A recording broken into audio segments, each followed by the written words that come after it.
Welcome, everybody. Please rise for the Pledge of Allegiance. To the flag of the United States of America, and to the republic for which it stands, one nation, under God, indivisible, with liberty and justice for all. All right, the board did meet in closed session this evening, and Trustee Aguila will announce the closed session items.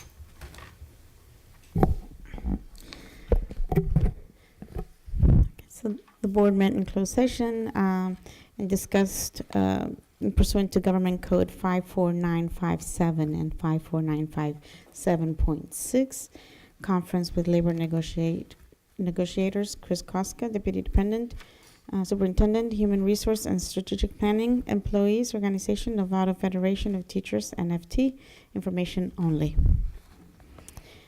The second item discussed in closed session pursuant to Government Code 54957 and 54957.6, conference with labor negotiation, Chris Koska, Deputy Superintendent, Human Resources and Strategic Development, Employees Organization, California School Employee Association, and that was information only. That's it. All right, moving on to approving our agenda this evening. One change for the board. We are going to move item 14C after 14A. So the pre-K to fifth grade early school success grant update, we're going to move that to 14B, and summer programs will be 14C. Because we have some other people coming for the pre-K to 5. And you also said that you're going to move 16G into what action item? Not when I get to consent, I will do all that. So that's approving the agenda with that change. So I will move to approve the agenda as amended. And I'll second that. All right, so we have a first by Trustee Nell, a second by Trustee Cooper. All those in favor? 6-0, 1 absent. And the absent is Trustee Mack. He is out of town, unable to make it this evening. And moving on to our public comment on our consent agenda. I don't have any blue cards for anything on the consent. What I do have is staff is pulling item 16G, and we're going to move that to our last discussion item. So that'll become 15E. And I'm pulling item 16F. This is the job description, and we've gotten some questions regarding that, so we're going to move that after the discussion action on the special education implementation plan. That'll come after that.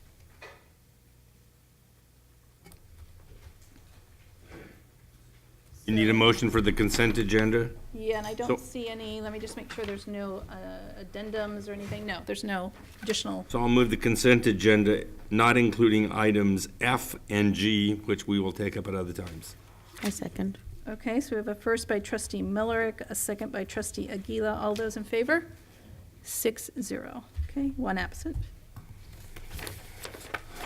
All right, we do not have any presentations this evening, so we're going to move right into our announcements. Hi, Jimena. Nice to see you. Good to see you guys. I'm Jimena Lara from San Marin High School. I have a few announcements. So AP testing takes place this week. CASP testing just ended last week. The Bring Change to Mind Club organized a successful wellness week that also took place last week. Prom is May 26th, and tickets are officially on sale. The Equity Club is working on an end-of-the-year presentation focused on issues seen on campus, and the San Marin Rock Band is hosting a show at Hot Monk on May 30th from 7 to 9, and all ages are welcome. Thank you. Trustee Millerick? No discussion, no items to report. Okay, Trustee Nell? I'll just say a quick thank you to the community for everyone's support in our school fuel tour of Novato bike event. It was a great success, and thank you to all. And you can still make donations. So I have a couple of things. Yep, Trustee Gasson. I attended the Marin County Council of Mayors and Council Members, which they had a dinner that was focused on vaping, so that was very educational and helpful. I also went to the Measure G presentation at San Marin High School that Mike Willard gave. There was, you know, a small group of people, but very, you know, did well at answering questions and explaining the process that was going to be happening there. I also attended the Parcel Tax Oversight Committee, which was very helpful and informative. They have a new committee, and I think that's going to go well. I also participated in helping School Fuel with the preparations for Tour of Novato. Had never done that before, and it's an amazing amount of work and effort that goes into that. So I did a little piece of the bigger pie, and then with Trustee Mack and Cooper, we were out at the site at 5 a.m. helping to set up. So that was a lot of fun, and very grateful for all the work that they do for our schools. I think that's it. All right, thank you. Oh, I actually, Yep. one other thing, forgot, it's Teacher Appreciation Week, so thank you to all the teachers. I had the privilege of being in line with a ton of other parents at Starbucks on Monday, getting coffee for teachers. Nice. Trustee Cooper? So I was able to attend San Jose Middle School's open house, which was very well attended. It was a good event, as well as the same night, it was a busy night, Marin Oaks had their exhibition night, and really some great, you know, you listen to the students, they are, everything's from the heart. Many of them have had very long journeys and learning English, and just, it's amazing. It's very, very inspirational, so that was great. Trustee Aguila? I attended the LCAP meeting on the 29th on Monday, and information is now being gathered and things are being changed from the past, so we should be getting new matrix, and so looking forward to that. And it was the last meeting of the year, so we're moving forward with that. All right, I attended many of the things that were mentioned there, as including the Tour of Novato, helping out with registration, and I did the Model the Way Awards that we do every month here. Olive's open house, I was able to get around to that. I stopped by at San Jose's open house as well. I attended the Hamilton Have a Heart auction, where they raised a tremendous amount of funds. They did a great job. That's going to go to opportunity programs that they have to offer the students there after school and during their summer Hawks programs. So they're doing amazing work there, and they have some great supporters. North Bend Council PTA meeting, the district advisory meeting. So it's a busy time of year, and we're trying to get to everything possible. And it's some of it's celebration, and some of it's just meetings that we've got to get to. So. Thank you very much. Well, I think someone had already mentioned this, but May is Mental Health Awareness Month, and we all know that mental health is a big concern in our schools and things, so I guess lime green is the color of mental health awareness. So I wanted to bring that to everybody's attention. Last night, I went to the Marin Athletic Foundation Awards down at the Embassy Suites, where they pick a male and a female from each school, and we were very well represented in Novato, and just amazing athletes, actually, who are sometimes not the the super best in one sport, but they might be 3-sport athletes who also participate on search and rescue and do all these other just amazing things that you don't know how they can fit in there. So that was great, and I got to meet the students and their parents, so that was pretty fun. Kessa Early was chosen as the Administrator of the Year for Region 4, so she was nominated by one of her staff members. So I went over there today and brought them pizza and said nice things about Kessa, who's probably one of our best administrators and really has a passion for students, which shows. I will also I'm filling in for principals at the elementary level to kind of see what's going on at their schools and give them a break. So this Friday I'll be subbing for Jennifer Dudley at Lou Sutton, and then next Friday I'll be subbing for Amanda at San Ramon. There you go. All right, thank you. Moving on to our non-agenda public comment. I have 4 comment cards. I'll call up 2 of the speakers first, so you just go one right after the other. Just a reminder, for any comments made before the board, either non-agenda or something on the agenda, you have 3 minutes to speak, and you come right up to the podium, and we have a timer right there that says 3 minutes. It'll count down, and when you see it get to 0, if you could please wrap up your remarks. Unfortunately, the board is unable to comment on anything that's not on the agenda. So we're here to listen, and we might ask our staff to provide information back to us if that happens. So the first two speakers I have is Barbara Gilday and Rebecca Campbell.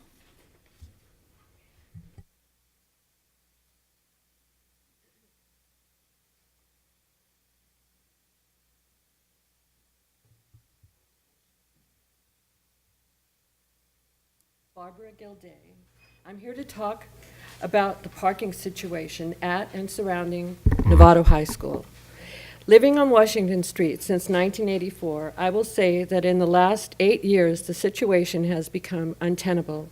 Now, with the new construction starting this May, with no definite plan to increase the parking on campus, commensurate with the increase in building capacity, parking in our neighborhood will shortly become woefully inadequate.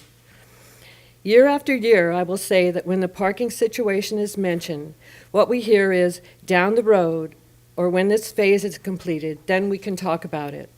But I'm saying that now is the time to take the decision to provide the parking necessary to meet the parking needs created with this upcoming new construction. As an example, the Performing Arts Building will increase the seating from 100 to 400 seat capacity. No matter how you do the math, critical thinking will inform that increasing the parking on campus is needed and necessary. I know that a factor used to rebuff this statement of need is that enrollment is flat and is even projected to decrease. What I will say is that Novato High is a magnet school. MSA is a huge draw, and the indication of that fact is the building of this 450-seat theater. And this is not taken into consideration another fact, that this theater will most likely be rented out in an attempt to bring down the district's alarming deficit. At the recent meeting at Novato High, Mike Woolard pointed to a large area between the new tennis courts and new science building on the legend and said it had not yet been decided what to do with this area. Earlier in the week, in a meeting with Mr. Hogeboom, I was promised that he would be an advocate. Actually, I asked him to be a champion for my efforts to increase the campus parking, and I was encouraged by Mr. Hogeboom's promise to me. I have to say that at a meeting with Mr. Woolard, I was really disappointed with the behavior of the board member in attendance. In discussion after the meeting, the board member found it difficult to look me in the eye, and there was a smirk on the face that made me glad there were no young people there to see. The comments from the board member made it clear that there is little or no consideration for the surrounding neighborhood coming from this board member. I would like that to change. I believe that most of us were taught growing up that it is important to be respectful and kind to our neighbors, and I believe that now is the time to let this shine through in our treatment of one another. We support our children and our school district. We show that support in many ways. One way is by voting in the money for these improvements. I am asking the board to take this opportunity to shine by truly treating our Novato High School neighborhood with the respect and dignity it deserves. I am trusting in you. Thank you.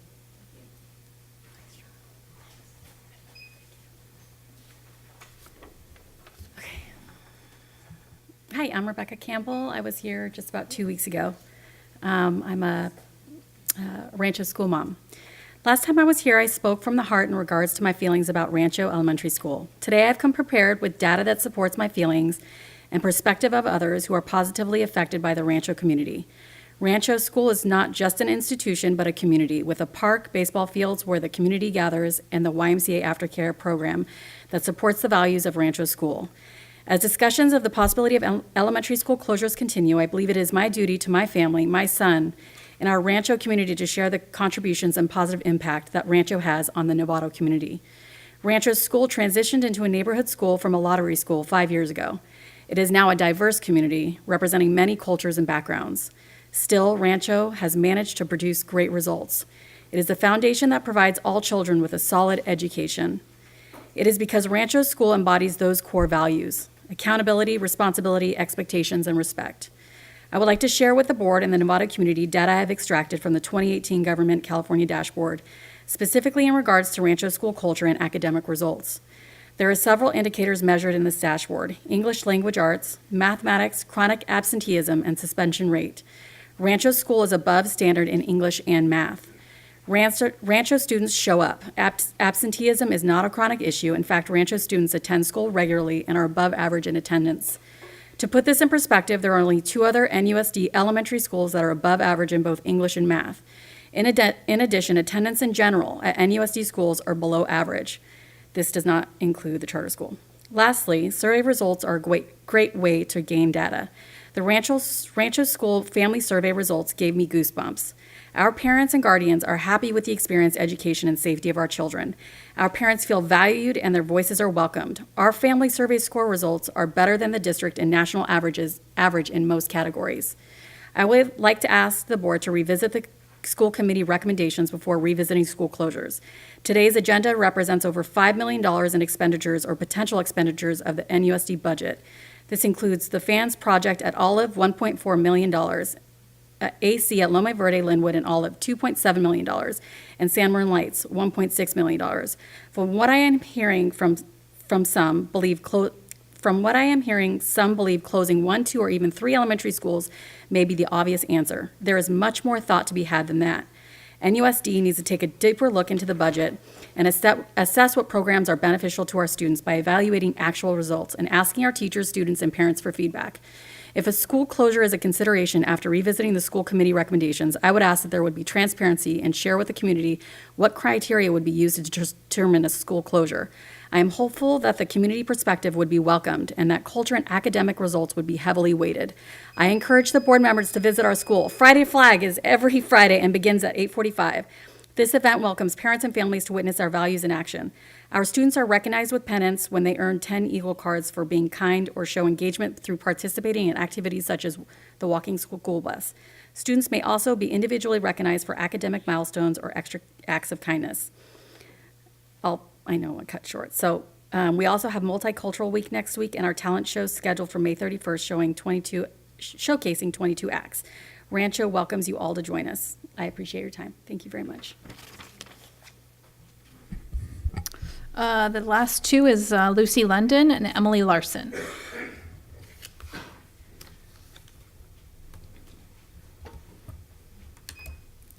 Hello, my name is Lucy London. I'm a senior at Novato High School, and I'm the co-president and co-founder of Novato High Earth Club. I've spoken here before. I was one of the people who led the initiative about passing a climate action resolution, and I'm here to take you up on implementing that. So I organized a school strike for climate in Santa Rosa on March 15th. I don't know if you've heard about Greta Thunberg and all of the youth climate strikes she's influenced. But if you haven't, Greta is this amazing 16-year-old girl from Sweden who strikes every Friday outside of the Swedish parliament. And now I'm not advocating for missing school because school is very important, but this just shows the urgency of the climate crisis and that students are noticing and taking action. Now, I was inspired to strike every Friday, or I want to do that, but when I thought about it, I didn't think a lot of students at my school would be interested in doing that with me, and that really broke my heart because I don't think people understand the urgency of this situation. Now, I don't have a lot of facts or data for you right now, but I'm sure you know the urgency of the situation. We have about 10 years to solve this, and it's on my generation to do it. So I just really want to share my urgency with you, and what I'm hoping for is more environmental education throughout the school district, because as of now, we don't have any AP environmental science class or anything at Novato High. Earth Club was like the first thing that was sort of environmentally related, and I just think it's really important that we educate students about their futures and how to help. Yeah. All right. Thank you. Appreciate you coming. Thank you.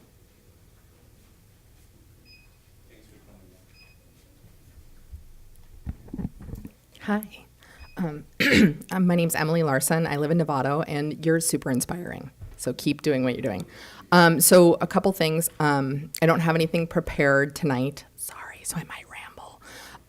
I had surgery last week, so I've been home for about 6 days now. So I'm pretty bored. Been reading the paper a lot. But what I want to say is. My kids go to Rancho, and it's a great school. And thank you for coming last Friday. They did their lapathon last Friday, and they raised $15,000. Kids running like crazy, and my kids were so excited that Jim was there because they got to like high five him, and it was very inspiring. So thank you. What I'd like to say is, I was on the school size committee, and I saw a lot of things being on that committee, and we made our recommendation. And the things that I heard from parents at my school and outside of my school were concerning. Rumors start, parents talk, they say the things they're going to say. But parents are very concerned in this community. And I don't want to say that you guys have an easy thing to do, but if you need to make a decision, I want you to try and make it as soon as you can.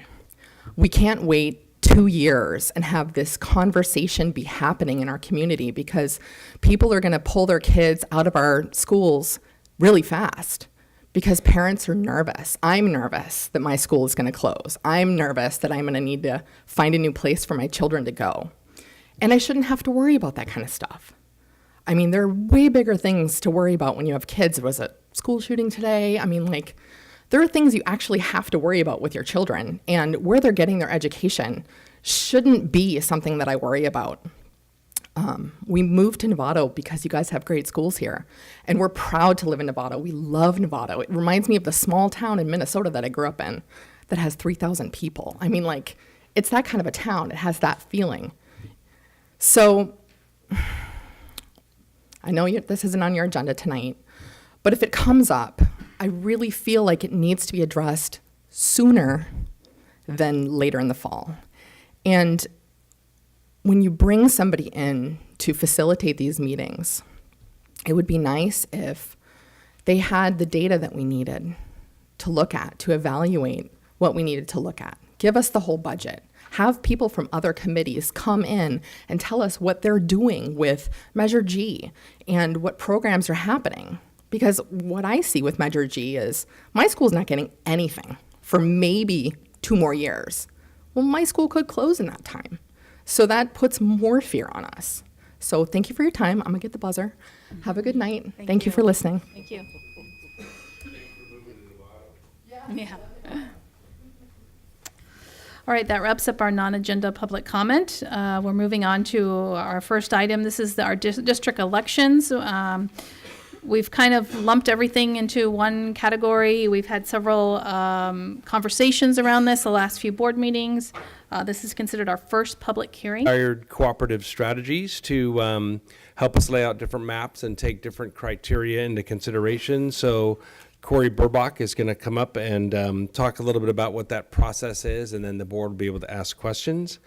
After that, we will have a public hearing because we want to hear what the community has to say about how the map should be drawn and if they want to weigh in on going from 7 trustees to 5 trustees. And then the third part of that is discussion action. We began the discussion last week about the possibility of changing the number of trustees from 7 to 5. I'm not anticipating that the board will make that decision until the 21st. And as long as we make it before the demographer goes off for the summer to draw the district boundary lines, then we'll be in good shape. But if it looks like I think that it's going to be clear that you're going to go to one way or the other, then probably the sooner the better. So I think continuing discussions around that, I thought that was pretty helpful last time, and hopefully we'll get more information about that. So with that, I will turn it over to Corey Burbach, who's from Cooperative Strategies, and thank you for being here tonight. Well, thank you very much, and good evening to the board, superintendent, cabinet, and community. As the superintendent mentioned, my name is Corey Burback, and I am here on behalf of Cooperative Strategies. We will be serving as the district's demographer as we begin this process in evaluating the method in which the district and community elects its governing board members. Currently, under the current scenario, an election method, the community elects its board members through the at-large system, which essentially just means everyone gets to vote. If there's a seat up for the election, everyone in the community gets to vote on it. The process and election method that we will be evaluating towards moving to over the next coming months is the by trustee area election method. In the by trustee area election method, what that does is it takes the community and it carves it into whether it be 5 or 7 trustee areas or voting blocks. And constituents who live within a certain trustee area or voting block get to vote for only the seat that represents their trustee area or voting block. So you no longer get to vote on all 7 or all 5, but just the one that represents your trustee area. And the reason that is the election method that we are evaluating and looking to move towards is because it is the only election method that is protected under the California Voting Rights Act. And when we do this process, we make these considerations, there's a number of different things that we like to take into consideration. And when we look at these considerations, before I go through all of them, I kind of want you to think of them as a bunch of dials on a board that kind of like lets out amount of water. We got 1 through 10. And so dependent on the community and the board, we can dial these considerations up or down to see how they influence the scenarios that we bring before you all. So the first consideration is that each area shall contain nearly equal number of inhabitants. And so what that is saying and what we're beholden to under the California Voting Rights Act is that no trustee area can be 10% larger than the smallest trustee area. And so that is a box that we must check. And what we do is we utilize the latest census data to provide us that data. The second piece is that not only do we have to follow the CVRA, the California Voting Rights Act, but we must follow the Federal Voting Rights Act as well. We want the trustee areas to be compact and contiguous. Compact is beneficial, but they are required to be contiguous. I can't have one trustee area cover a small portion of the district on the west and have that same trustee area cover a small portion or a larger portion of the district on the east. So they must be contiguous. We want to respect communities of interest. Again, that's what the spirit of the California Voting Rights Act is that the at-large method cannot be utilized if it impairs the ability of voters of protected class of impacting the election. We want to follow man-made and natural geographic features. We want it to be easy for our constituents to identify where a trustee area starts and stops. And so that's also kind of a lot of the data we like to receive during these pre-map public hearings from the community, because you all are the Novato community experts. That's not us. And then, if being told by the board, we want to respect incumbency. Incumbency is an allowable consideration. It can't be the primary consideration. But again, if that's something that the current existing board would like us to consider, that direction is always greatly appreciated. And then other local considerations. A lot of the times we like to hear from school districts if they want us to have the trustee areas follow the boundaries of an elementary or middle school, or if they don't want the boundaries to coincide with an elementary or middle school boundary. So those are all types of the input that we like to hear tonight. As I mentioned, the strict consideration again is that 10% variance. As I mentioned, the last census is the data set that we utilize. And the last census, unfortunately, was done in 2010. So that means when the 2020 census comes out, there will be a variation of this process that we have to do again. But if you look at the 2010 census, you will see that the total population was at roughly 58,600 constituents. And so what we do is we just roughly will estimate as of today that if we do 7 board members, 7 trustee areas, Each trustee area will have about 8,300 constituents. If we move to 5, it would have about 11,700 constituents. And again, if we have no trustee, again, we'll have maybe, let's say 7, or if we had 7, we'll have 11,000 constituent in it, because we're beholden to that 10% variance requirement. Another data set that we utilize is the citizens voting age population estimates. As you heard me mention earlier, with the spirit of the CVRA, and identifying the ability of voters from a protected class to influence election, the citizens voting age population, or as I may sometimes slip up and call it the CVAP, identifies a 5-year rolling average of where voters from a protected class currently reside. And so what we try and do is we try and take this data and see if we can create a trustee area that has a majority or even a plurality of a certain type or a certain voter from a protected class that allows them to possibly have a greater influence on the election. And so this is the data set that allows us to do that. And then again, the map here on the right is kind of we refer to as a heat map showing the Hispanic population and where they reside within the boundaries of the community. And so when we draw the scenarios, we look at seeing how we can create a trust area that has a greater influence. In addition to the two data sets, the ultimate question and why we're here tonight is to get pre-map public hearings from the board, cabinet, and community. I often tell the community that when I'm sitting here doing these presentations, if you had never seen a horse before and I just told you to draw something with hooves and a mane and a tail, all of you would draw something different. And so a lot of the times we don't get any input. Well, just go ahead and draw. Someone may just make the ocean, or the bay is one trustee area. So I understand that at this time it's probably hard to receive input, but again, once we'll walk through a couple of lines, that help kind of facilitate this process for us. And again, look for those things. And as we kind of progress down the timeline and have the second pre-map public hearing, and then once you all finally see what a scenario could look like, that's tend to when we see the most input from the community and board.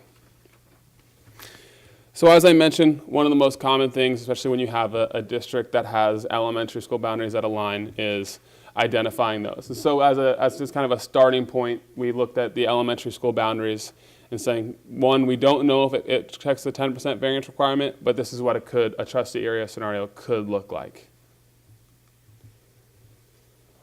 Alrighty, what helps us be better at our job? So the thing that we like to hear is, I would like to keep neighborhood X and neighborhood Y in the same trustee area. So whether it be because everyone goes to the same church, everyone goes to the same barber, I see the same people at the same grocery store, whatever the case may be, play Little League together, that kind of input allows us to keep communities of interest together. As I mentioned, there's the examples of identifying clear boundaries. If you think Wilson Avenue or San Marin Drive or the 101 freeway would be a clear delineation for a trustee area, allows us to start there and kind of draw the trustee areas to see if we can make that happen for you all. Again, just to get a little repetitive, but I think all community Y should be in one area. So if you have a number of neighborhoods or tract homes you think that may kind of represent the same people, then that input would be greatly appreciated. Again, we talked about the elementary and middle school boundaries. Should they cover one or should cover one area or multiple areas? And then every trust area should serve multiple school boundaries. Depending on the school district, everyone likes to do it a little bit differently. So with that, I'll turn it over to the board to see if you all have any questions. Yeah, questions from the board? How do we proceed? You're going to come back with a map as a first cut? Is that kind of how, or do you need what do you need from us tonight? So technically I don't need anything. We're going to come back and do this exact same thing all over again. Unfortunately, it's the legal requirement. But input does make it easier. So what we can do is we can start by just saying, like I said, iBoards is like, we're not really sure what this is going to look like. Can you bring back scenarios just that satisfies that 10% requirement? And then we can adjust from there. But if you know something as if we don't want to keep all of the elementary school boundaries in as trustee areas, or we do, then that might be a great starting point. What's honestly going to make the one direction we will need before providing maps is whether it'll be 5 trustee area scenarios that we're cutting for or 7. Outside of that, just recognizing if you all know of a certain communities that you'd like to remain within certain blocks. For example, I was at a district this week that had a lot of reservation land, and they wanted all the reservation land to be within one trustee area scenario. Yeah. Superintendent Hookable. The other thing that I think would be helpful, Trustee Miller, is to talk about the consideration, how important are those things to you? So some of these we have to do, like compact and contiguous, respect the communities of interest, things like that. Like if, one district should be on one side of 101, shouldn't go on both sides of 101, any specific areas like that. Incumbency, is that important to you or not, to respect incumbency? So any comments you have about considerations or criteria or any of these other kind of features that you have an initial idea to weigh in on would be helpful. Yeah, thank you. Can you bring that slide up, Yes. No. the consideration? Okay. Trustee Aguila? Usually when you do this, you want our feedback. When you've done this in the past, when do you get community input?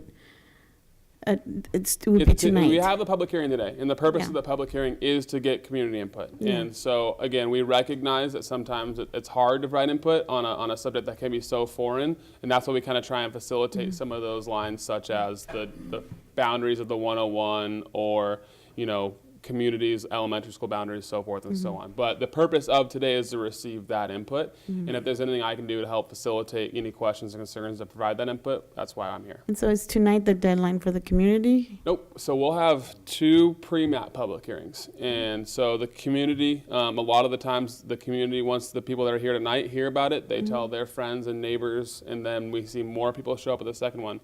Then once we have the first post-map public hearing, so we'll actually bring scenarios before the community, we're still allowed to receive input, make changes to those maps, and then we'll come again for a second time with any changes or even the same maps. Again, still allowed to receive input on those before that third time we come to the board is when they would choose what scenario best suits the community. Yeah, thank you for saying that. Okay.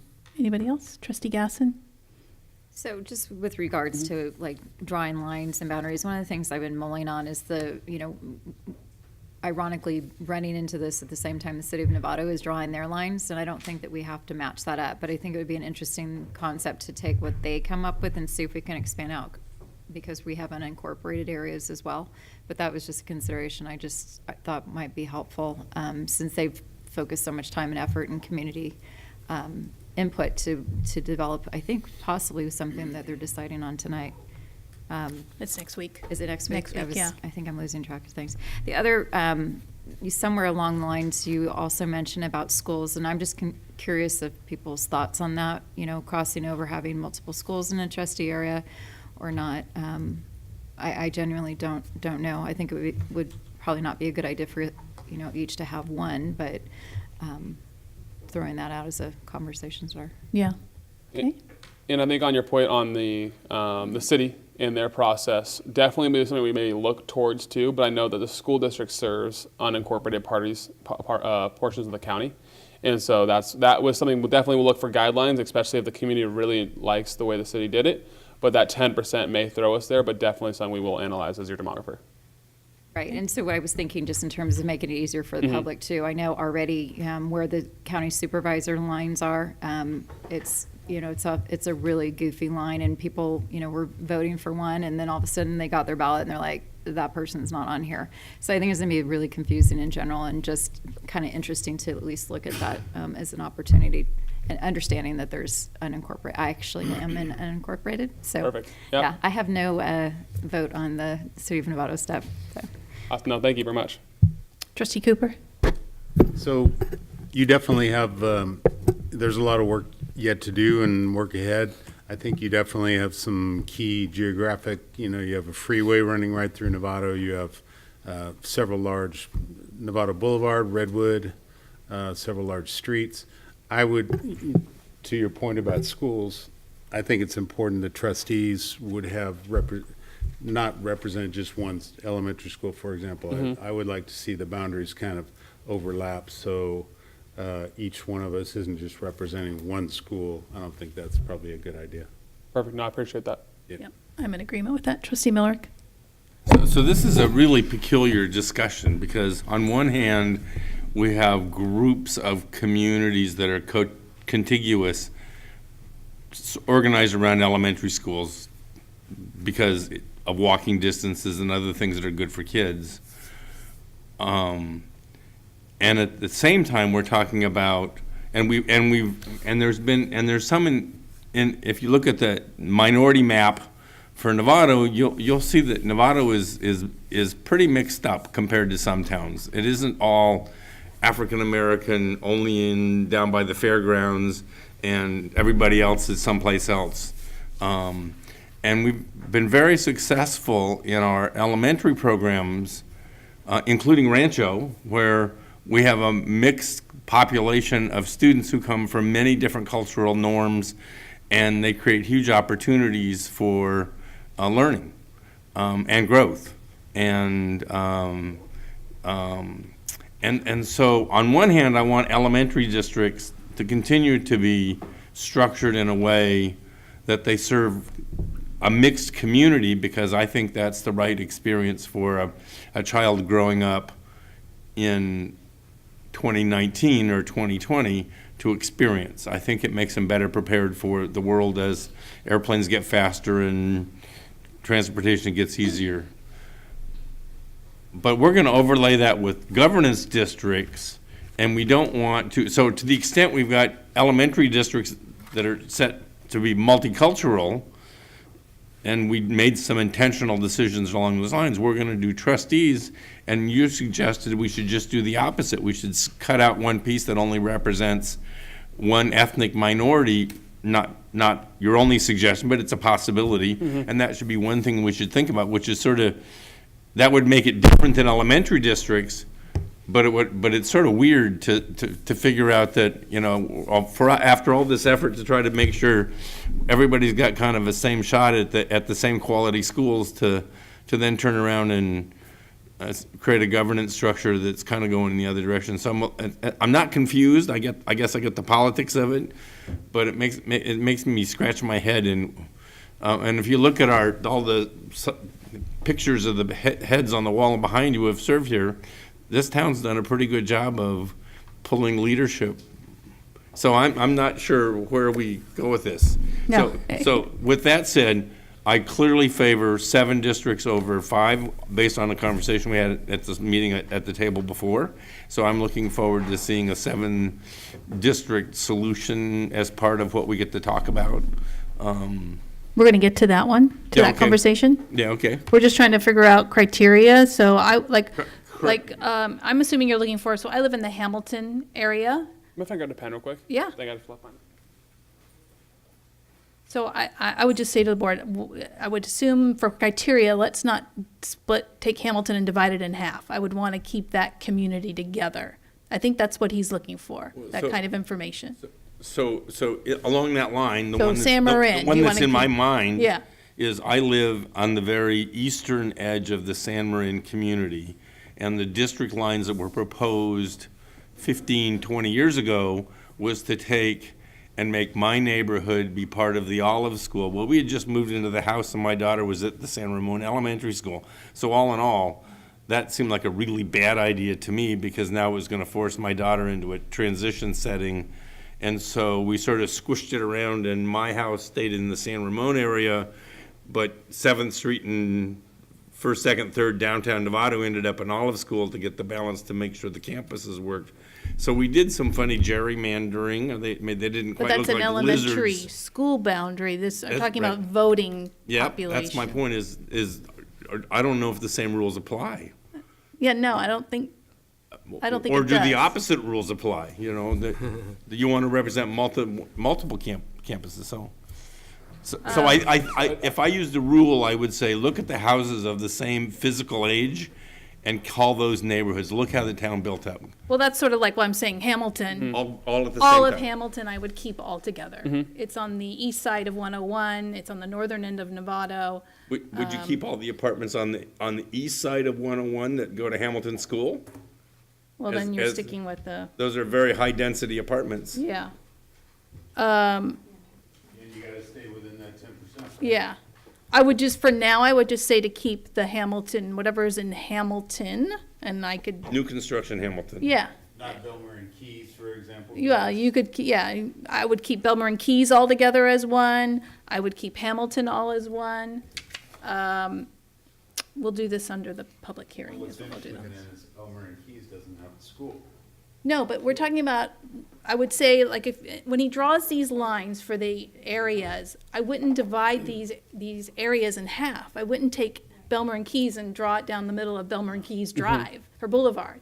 Keep that area together. For Hamilton, I wouldn't take Hamilton and draw a line down Nave. I just don't think we should do that. Would you write down 101 and take all the students who live in the apartments that come to Hamilton School and have them a different governance area than Hamilton? Maybe Yeah. you would. Yeah, Those I just two think, are- I think you should keep Pacheco Valley together. That's a neighborhood. I'm just talking about those, Finally understand, I think I. where, I think the difference is that you're in a neighborhood and you might not be representing all of the kids in that neighborhood because of where they drew the line. But you're never going to get that because people transfer, if I'm hearing you correctly, because like I'm not in my neighborhood school.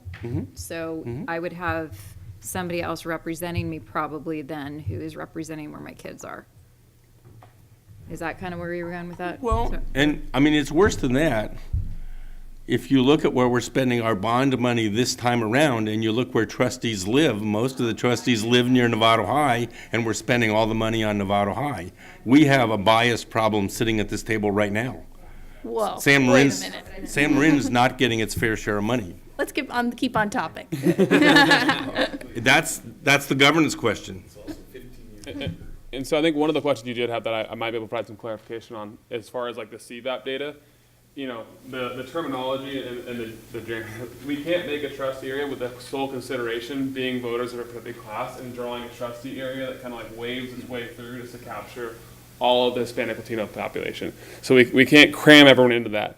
But again, you know, I'll let David Saldani do the interpretation of the law side of it. But for us, it's just purely recognizing, all right, if the demographics make sense in a clear-cut way where we do create a majority or a plurality for voters of a particular class, then that's a consideration that we'll bring to the board. And so I think that's the direction provided by, you know, I'll call David smart because he's not here. I'm not telling you the answer to bring back. Yeah. I'm just talking about issues Nope. that would help you think about it. No, I appreciate it. Yeah, that's always some of the feedback we get is, well, when we bring this map up, is can you, or is it allowable to make that consideration, right? And so unfortunately, that is, we love, you know, right or wrong or love to or not is something we always start with. But when I look at this map, I recognize it's probably not going to be feasible just given the percentages as well as the location. Okay.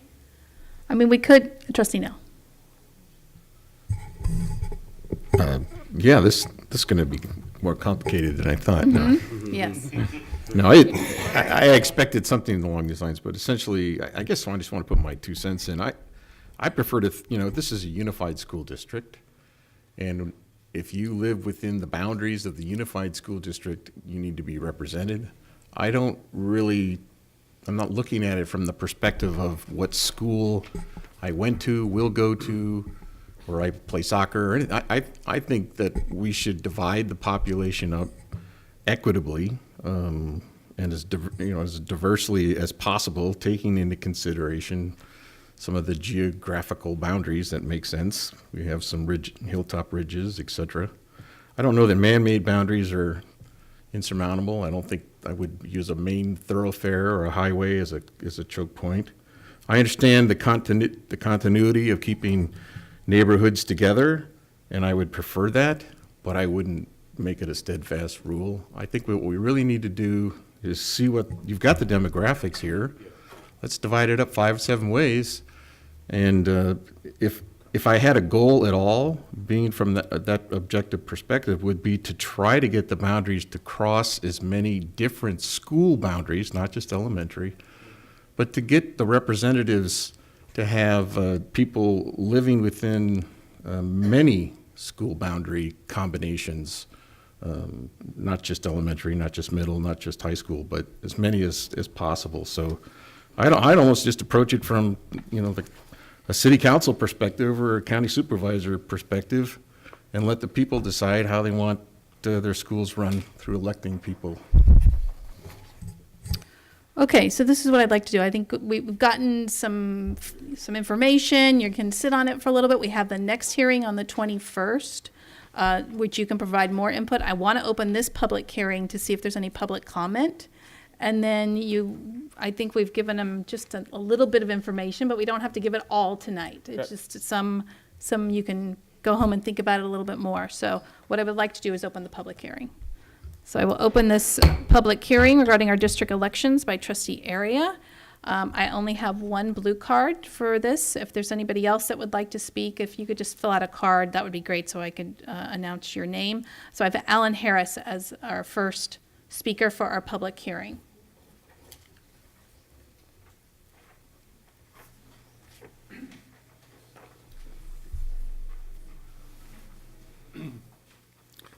Thanks very much.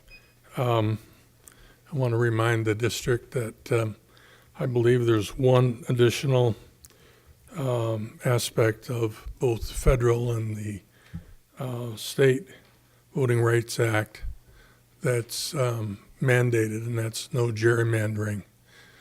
Now, Ohio forgot that mandate, and their new proposed district boundaries for all our congressional seats has been rejected by the courts. So you don't want to get at that. Secondly, in attending most of the city hearings on their boundaries, the lawyers for their consulting demographers made a statement that is on record that the location and size of the communities of minority voters or minority citizens in Nevada are such that they don't constitute a community of interest for purposes of this act. They're not sufficient in size and they're dispersed sufficiently through the community. So I'm not sure what would be gained in that respect. The difficult thing for the board, I believe, school boundaries are sized to serve the population that you're commanded to serve, and those are non-voting children. And schools are configured to provide for accessibility as well as the range of services that the board feels are necessary and important to meet the educational objectives. Those are very different from trying to configure areas in which people are going to vote. I think the biggest job is trying to decide what features in Nevada make the most sense for people to say, well, I'm in this area, I vote. These are the things I'm concerned about. You'll be changing school boundary areas as time goes on. You'll be changing the programs of the different schools, or your successors will. And these voting boundaries may change a little bit based upon the next census, but probably not too much. Thank you. Thank you. I have Zach as the next speaker. Oh, there he is. He's back there.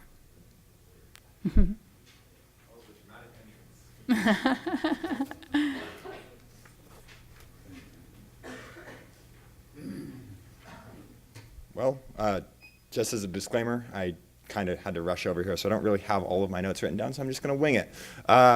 So I first want to begin by reiterating what I said at the previous board meeting regarding the decision to move from 7 trustees to 5. I continue to reaffirm that 7 trustees is a more deliberative and more structurally sound method for securing better educations for our students, because it is more deliberative. It does not sacrifice we should not sacrifice deliberation for efficiency, especially since that hasn't really stopped the district in the past. A seven-member board hasn't blocked us from implementing the Lights project. It hasn't stopped us from allocating bond funds. It hasn't stopped us from moving learning into the 21st century.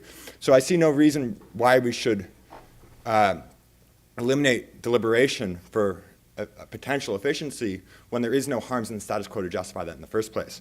Now, I want to turn to address the trustee areas, assuming, of course, that there are 7 districts as I've been advocating for. Now, judging based upon the total population, not specifically referring to the voting age population, there's roughly, I think it's 60,000 people, 62,000, something like that, in the district boundaries. So under a 5-trustee area, that all of you, or the 5 of you here that would represent around 13,000 people, and the 7 trustee would represent around 9. Now, I would like to respond to what the gentleman before me said about regarding communities of interest. And I want to identify some of the areas that I believe constitute communities of interest that should be considered for specific trustee areas. The first of which, as many of you hit upon, is the area between Highway 37, or South 37 and east of 101, the Hamilton, Belmarin, Keys, that area, where it's all relatively similar, and I think that would be fitting in its own district. The second area I'd like to highlight is the downtown area.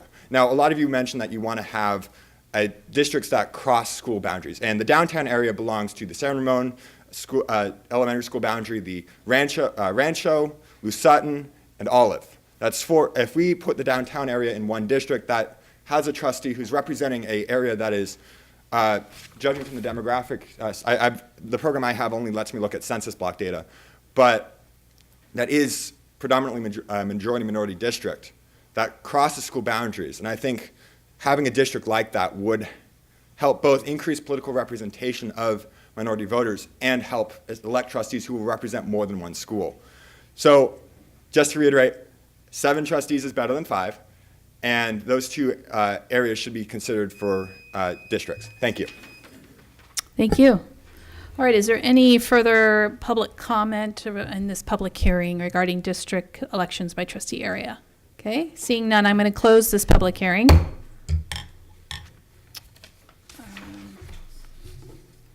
Yep, just give me 1 second. All right, so bringing this back to the board, Trustee Millerick. So there's one additional measure I'd like us to look at as we look at these measures, and it's Novato has very different neighborhoods. And if you get on the bus to go to San Francisco or to go shopping or to do anything and you rely on public transportation, you end up taking a bus that goes down Novato Boulevard, goes the back way, gets to San Rin and turns right. Or I think the bus, Debbie, goes right by you at Hamilton, up in the neighborhood. You can walk 2 blocks and catch the bus. I can walk 2 blocks and catch the bus. But there are neighborhoods up in Pleasant, at the end of Center and others, where it's impossible to get public access. You have to walk miles to get to the nearest bus. If you walk up Center, mostly those are single-family dwellings, no multiple housing units at all. There are neighborhoods that, like Belmarin Keys, where they are completely isolated because there's no bus, because they're a long way away, because there's no multiple housing units. And so the economic mix of those communities is very single-dimensioned. And I would like us, if I were a city planner instead of a school board person, I would look at this town and say, mixed neighborhoods are a good idea. Let's get the buses to run up Center and see if we can then approve multiple housing units in those neighborhoods and do a better job of mixing. I think I would like housing unit density to be one of the factors that you look at, because I think that is the long-term marker for economic well-being and the economic health of our neighborhoods, and a predictor of how they will be considered. So if you would put that in your mix of issues to reflect on, I would appreciate it. Okay. Trustee Aguila? Yeah, I also would like to, knowing that the Latino community is very united, very unified, and so I would like to make sure that they are represented. and to continue to be, together in the one district or two districts. I mean, they're spread out throughout Novato, but just want to make sure that we make sure that they're taken care. Represented as well. Jimena? I just have a quick question about like who gets to vote in the district elections. So I'm just aware that San Francisco allows undocumented parents who have children in the district to be able to vote in district elections. And I'm also aware that in Berkeley, people who are 16 years of age and older are allowed to vote. And I was just wondering if we would be able to consider implementing that within our district elections. Let's check with David. I don't know the answer. Okay. We'll check with our attorney and we'll come back on the next public. Yeah. Thank you. Trustee Gasson? So going along with what Trustee Aguila was saying, I'm wondering, do we have an opportunity to have like a translator, or has anything been sent out to the in Spanish on these sessions? Yes. Yes? Oh, perfect. has. Okay. Yes. Thank you. I think once we've had this, I think like Corey, I believe you said, once we get going here, I think we'll have more people come probably next time. There'll be more, get the word out a little bit, and some more people will hopefully show up. Because we do want your input, because you can see we're kind of floundering here a little bit. But I think we're at a point where I would like to say, okay, we're going to close, we're going to be done with this conversation. We gave you some input. You'll kind of get an idea, come back in 2 weeks. You're not going to really do much there's no maps drawing involved at all. This is strictly just input. And this is honestly a lot more input than I get. Can you come up to the mic, please? Because we're televised. And honestly, this is a lot more input that I normally get from a first Okay. pre-map public hearing. So it's greatly appreciated on our part, and allows us to do a better job. And so that is very appreciative of you all. And I would encourage just to, tune into the city council meeting next week at 6:00, just to kind of see how they're handling their public hearing. Might give you, and they have all their past meetings online too to watch. Sorry, what was the? Incumbency, do people, is that important? Oh, okay. Incumbency. Superintendent Hogaboom was asking about incumbency. Is that important to the board? What is that? So one of the criticisms of the city maps is they drew 4 maps, and every single map had the incumbents in a completely separate area. Right. So you would presume from that it was pretty important that, incumbency was almost like there was no map that had more than one incumbent in the same district. So I just want to know if that's something that this board thinks important, or you don't care, throw it to the wind and just see where the maps come up or whatever. But I think it's important for you guys to weigh in on how important that is to you. Trustee Nell, then Trustee Cooper, and Trustee Gasson. Well, I don't think it should be important. Ditto. So, okay. I think this is a long-term strategy. Yes. I think, when Right. my comments earlier were based on balancing over time, not. This is not based on when status on my any one term day. is up, Yeah. or when I want to be on this board or anything like that. So thank you. Okay. So we will move on to the following, so we'll see you in 2 weeks. Yeah. Okay. Either myself or Larry, but one of us will be But back. stick around because we're going to have the conversation about. Will do. yeah. Okay. So moving on to changing the number of the trustees from 7 to 5. So as you know, we've had this conversation 2 weeks ago. Each of us provided input. We would really like to hopefully get some direction this evening. In the end, we do have to, if we decide to go to a 5-member board, a resolution is required. And if we would like to get that taken care of at the next board meeting. Let's open the conversation. I think everybody knows where I stand. Yeah, you're on the other end of the perspective. I'm at 7 and you're at 5, and I think that's sort of frames the conversation. Yeah. And mine is the future of, I'm not worried about myself. I'm worried about the future of this district. I can't control it all, but I think with 5 areas is better serving to this community than with 7 areas. So I'll leave it at that. Trustee Aguila. Yeah, I'm with 7 because of the fact that I think that we're all different, and more members. It takes longer to be in a board meeting. We'll be here till 10, 11 at night, but we get the opportunity to be able to discuss more, and it's just more dialogue. Also, because of the Brown Act, I think it's a privilege that we get to be able to speak with two other trustees about a certain items or whatever may come up. So I stand at 7. Okay. So. If any public would like to speak regarding this item, just fill out a blue card. As I've said before, they're in the back on that table, and bring it up to Sally, and we'll make sure we get you to comment on this item. Anybody else want to chime in? Trustee Cooper? Yeah. Trustee Cooper. You want to go? Okay. Yeah. I'm leaning towards, I'm still kind of on the fence, but I'm leaning towards 7. The reason, there's a couple of reasons. The first one is I've heard from various people that it's better, you get more representation to the citizens of Novato. I think going down to 5 certainly has its benefits as well, but other than that, I think the Brown Act, the ability for us as trustees to communicate with more than one individual, I think is important. And I think, Debbie, I get your point about, simplicity, but I think also what you said the last meeting, Ross, was if it's not broken, don't fix it. And I hear from, true. And I do hear from a lot of people that more representation, the better, and the ability for us as a group to be able to speak to more than one person. So that's kind of where I'm at. Okay, Trustee Nell? I think both will serve the community adequately. I think the altruistic, concepts around more deliberation and a broader representation, they're all strong arguments. I just would say that it's still possible with a 5-member board. I mean, there's 5-member boards. There's probably more 5-member boards than there are 7-member boards. In fact, I think that is a fact.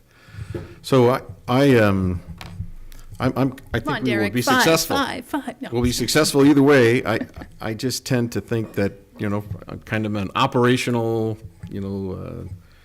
efficiency, save money, takes, 20% longer for 7 people to talk than it does 5. So it's the kind of things like that I think do add up over time. I think, but I understand, what you guys are saying about it. It's not broken now, and I'm not saying it's going to be broken in the future, but since this opportunity presented itself, we're redrawing the district's lines for another reason. I think it's diligent for us to bring it up, discuss it, have the community involved, and perhaps not miss an opportunity to change it. So I tend to lean just a hair onto a smaller board would be better for the community, and I would support a 5-member board.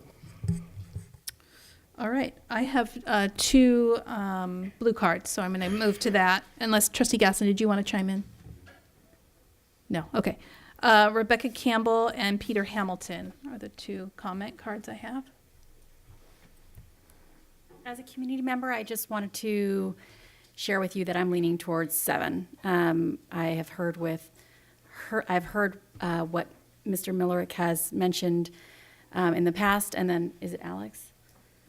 Zach has mentioned in the past, and then today, I feel like it's a better representation for the community. Efficiency is not the goal. I think finding the right solutions and making the right decision for the community is what matters the most. And the savings is not that big. I think it was a total of maybe $25,000 for 2 board members, which is is a minimal amount. So I'm leaning towards 7. Not leaning, I say 7. Okay. Peter is up next. Hi, Peter. Hi there. I'm like Haley's Comet. I come back every 7 years. I was here in 2012 asking you guys to consider this, and didn't get a real good response. I'm really happy to hear now that you guys are taking it up on your own and looking to see if you can tweak things and always try to improve the district and find ways to not just accept the status quo, or if it ain't broke, don't fix it kind of mentality. I think trying to stretch yourself and look for better ways. I think the idea that more trustees means it's more deliberative is kind of a false statement. I think what you want are just meaningful conversations, and you want people to be open and being able to talk. So I don't think 7 versus 5 really changes the deliberation. I think you got lots of viewpoints, and it's really the quality of the trustees that is going to make the deliberation good. And then with regards to the Brown Act, I have a hard time with that argument. I really do. I mean, the whole point of the Brown Act is this is the business of the people that you're doing here, and it should be happening here. And to say that, oh, I don't want to reduce the board because I want to be able to go talk to 2 other people, means you're really not taking the spirit of the Brown Act into heart, that we want to hear you guys talk, and we don't want 3 of you going off and discussing it. We want to hear what you discuss. So in that sense, I think it's a false reason to keep it at 7. In 2012, I looked at other districts, similar-sized districts, large districts. Almost every district I could find in Marin was 5. Giant districts, San Diego County or San Diego School District, 100,000 kids, or I don't remember the exact numbers, 5 trustees. And small districts, 5 trustees. So it really is the pattern you're seeing in school districts across the California and across the country. So there's got to be a reason for that. I also brought, I'm going to leave with the board, is the petition I did in 2012. We gathered 500 signatures of people that wanted to see the board size reduced. And yeah, I think I could easily get 500 again, but I don't want to because it was a real pain. So, thank you. Okay, thank you. All right, I just want to be clear that my decision to wanting 5 is not necessarily about efficiencies. It's reminding that creating 7 trustee areas, that we become a trustee in our little silo, in our own little town, of our little neighborhood, and we don't sit at this board table and represent the entire student community population, the job that we're supposed to do and how we're supposed to govern. I don't want, we're fine, the 7 of us are great, we know our job, we know our role. You get some other people on here because we sat here today and said, let's keep it at 7, and we create this problem where you got 2 people who are operating on their own and not representing everybody here that we're supposed to do. So that's my major concern. So I just want to make that clear, because it's not necessarily the efficiency. I like the efficiency. My meeting might not go as long, but my main thing is the other. So, okay. Trustee Mack is not here to chime in, so that's my one thing as well. I think from what we heard last time, he was leaning towards 7, but I don't want to speak on his behalf. Okay, Trustee Gasson, and then Trustee Miller. So you touched on one thing that, with regards to 5, is the size would be, or your constituent or your district area would be larger, because Right. there just aren't that many people, and when you're looking at how many are actually registering to vote, I look at that too. So that kind of shrinks and causes me a little bit of concern about staying at 7. I'd also like to just make a statement, since I'm the one that last time also mentioned about being able to talk to other trustees in the Brown Act restrictions. It wasn't because we were trying to have conversations outside of the public, but there's a lot of detail and information that's just really hard, and we don't have an opportunity to do that up here. So when there's things that come up, somebody's been at a meeting, they might have gotten information, and having like additional resources and avenues that you can go without always asking the staff to hey, can you pull this up, it's just been extremely helpful. And I understand I'm new, so I don't have a lot of background to start with, but I can foresee that that's just even something going forward, and having, again, not that the intent of the Brown Act is to not have like these private discussions so that we're trying to do something that's more for me, it's information gathering, the ability to be able to ask questions and not be, as soon as I talk to one person on a topic, then that's, going to be it. I can't then say, well, what was this supposed to be about? Or, so that was where that statement was coming from. I thought there was something else, but I'll leave it with that. Okay, so I would like to give some direction of some sort because in order to move forward on our creation of the maps, we need to decide. Okay, can I have the floor first before we Yes. proceed to that? Yes. The reason I support a 7-member board, and Debbie, I honor your concern that we get so balkanized that we Yeah. have issues, and I think that's an important measure. But I look at this board more like a nonprofit board. I think the broader base, the more that we can talk to a Langford or a Hope Spadar or a Nikki outside of the framework of this room, the more of us there are that allows that input is more like the way this board operates. I don't think it's the work we do, the hard work we do, is coming to this table and sitting here from 6 to 10 o'clock twice a month. I think the hard work each and every one of us do is to go out to a campus and meet and look at what's going on the campus. As in, it's a volunteer project or visiting a classroom or listening to a maintenance crew have an issue. That kind of outreach that some boards do, and I think this board does, is where the value of a larger board comes in. And I think, I don't go to the CSBA conference every year. I think I went this year, but it's been 10 years since I went last time. I don't think this is not a luxury thing that I get to spend a bunch of public money. I do as little as possible with that. But the connection to the community that this broader board brings is, I think, extremely valuable to Novato. And Novato, we had somebody here who said they just moved to Novato and they love this town, and Rancho was part of it. Well, that's because that kind of fabric of from board to principal to teacher to students are connected cross-generationally, and I like that aspect of this community, and I think this larger board helps preserve that. And there were times when Leslie and I would talk outside of the board meeting and we disagreed on a lot of stuff, but there was a lot of really good ideas that came from those disagreement conversations that would come back to this table, and everyone would then hear them in the context of the other 5 members. So I like the bigger board because I think we make better decisions for the Novato. We better serve the community and the kids in the community. So Okay, Debbie, there's my 2 bits. Yep. Thanks. Superintendent Hoagland? Yeah, so I just like to weigh in that, it's on the agenda tonight. You can either take action or not. I actually would recommend not taking action. Trustee Mack's not here tonight. I think it's a super big decision. There's no harm in waiting 2 weeks, get some more public input on it, because I think it's just an interesting discussion. So I would say there's really no hurry. The demographers are going to do most of the work during the summer. We're actually not going to, get the maps and things till the fall. So I would just say I think we've had great discussion. Let's have more of it on the 21st and then go from there. That would be my suggestion. Okay, yep, I agree. Okay, all right. So we're going to close this item and move on. Thank you, everybody. It's a good conversation.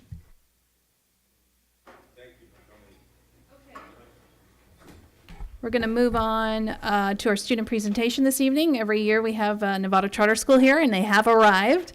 So I will turn it over to, this is, Mr. Blacklock. That's right. Hi, nice to see you.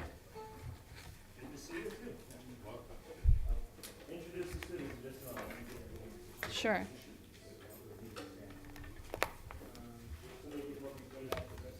I think baseball season is in full swing.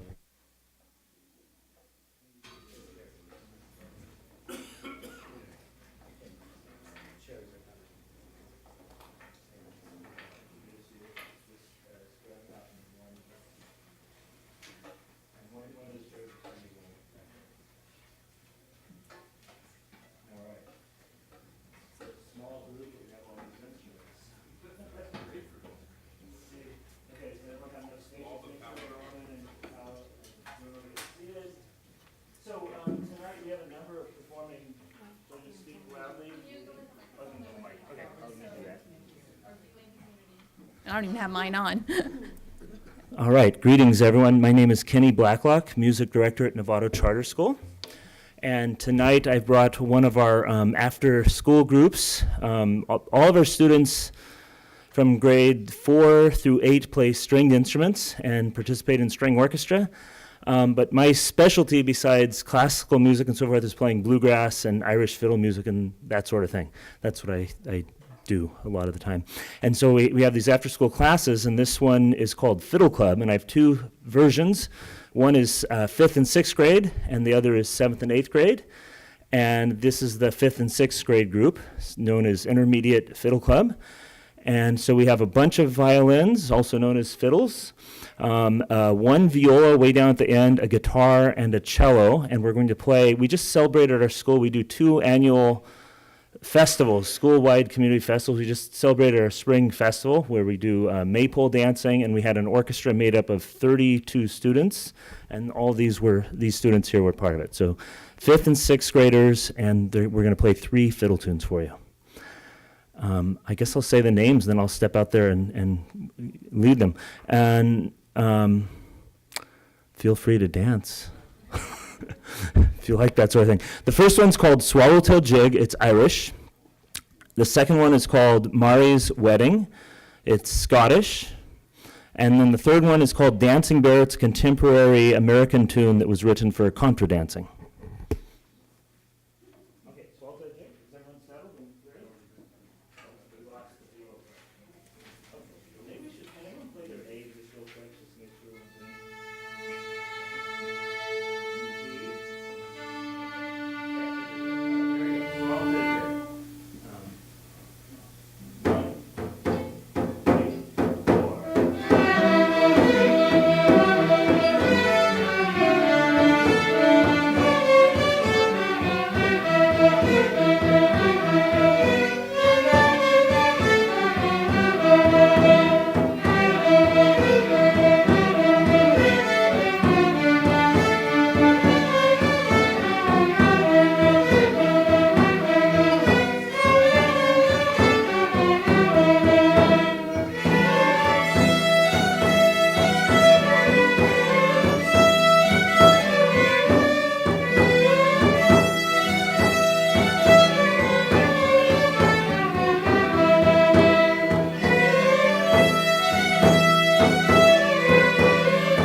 Great job. Thank you so much for taking your time out to come and present the 3 songs to us. That was amazing.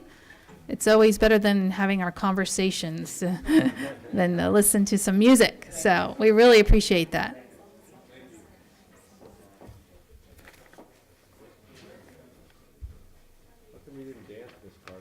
Oh, I was tapping my feet. All right, we'll move on to our staff report, which is the Novato Charter School. And Amy Carter's going to open the conversation or the presentation. Yep. Thank you, trustees. I'm really excited for the opportunity to introduce our Novato charter team. I do kind of want to just make the point that Nikki and I and April and the team over there, we interface frequently. We have regularly scheduled meetings, and we have a really close relationship. We remain close phone of friends. If Nikki ever needs help, she's been a part of our student threat assessment team, and there's a lot of Novato Unified initiatives that they are an integral part of. Beyond, our overarching goals that we all strive for in education and developing creative and cared for students, I do want to recognize Novato Charter for their achievements on the California dashboard. If you look that up, when it comes to the absentee rate, they're blue, which is the highest little index on that dial. When it comes to the suspension rate, they're blue. When it comes to their language arts, they are 50 points above the standards. When it comes to mathematics, they're 22 points above the standards. So we're very proud of their work. Something that you might not know is that 15% of their student body is qualified as socioeconomic disadvantage. So they do a lot of great work there, and I'm happy to introduce them to you tonight. Hello, good evening. Let me just make sure I know how to use this. This one, okay, great. Hi, I'm Nikki Lloyd, and I'm the director of the Novato Charter School, and I'm so happy to be here tonight and talk a little bit about our school. Of course, I think the biggest success was that we had students sitting in the hallway waiting with their instruments, and nothing really bad happened. So I think we should all be very happy about that. So thank you for this opportunity, and I know you received our information ahead of time. I just would like to point out that on this first slide on the bottom is listed our core values. And this was something that the faculty and staff and I undertook a number of years ago, and I think it was really essential in unifying the program, unifying the adults that are working together in support of the children. And that's, I think, rippled out, and you'll see that on the next page, out of that work to really articulate our core values came our mission statement. So we worked on this at the beginning of the school year and came up together after a number of meetings that again included faculty and staff, bringing it to our board, bringing it to our roundtable forum, this following mission statement. We believe our students will positively impact the world. Our mission is to guide students to discover their individual gifts, build connections with others, and foster a love of learning, which we were all very happy with. But I have to say the process of us working together to create that was probably more powerful than the end result. Some of you may be aware that we've spoken about it before. Waldorf in the public sector, you know it in the form of charter schools, and that's how it mostly exists in our area. And I'm speaking Sonoma County. There are quite a few charter schools that are using Waldorf methods or providing a curriculum according to the core principles of the Alliance for Public Waldorf Education. These principles are used both in charter schools and in district programs around the state and around the country. One of the examples is the George Washington Carver High School, which is in a very low-income area up in Sacramento. So we have a national organization that supports our work, and we're 23 years old. And the movement in California is just a year or two older than we are, and we've really grown into maturity. And so the Alliance for Public Waldorf Education has come forward and said, well, we shouldn't just have schools out there saying, oh yeah, we're using Waldorf methods in the school. What does that really mean? There has to be some accountability. We have to be able to speak to the public and say, yes, this school is doing that. So we went through an accreditation process with them that just ended last week.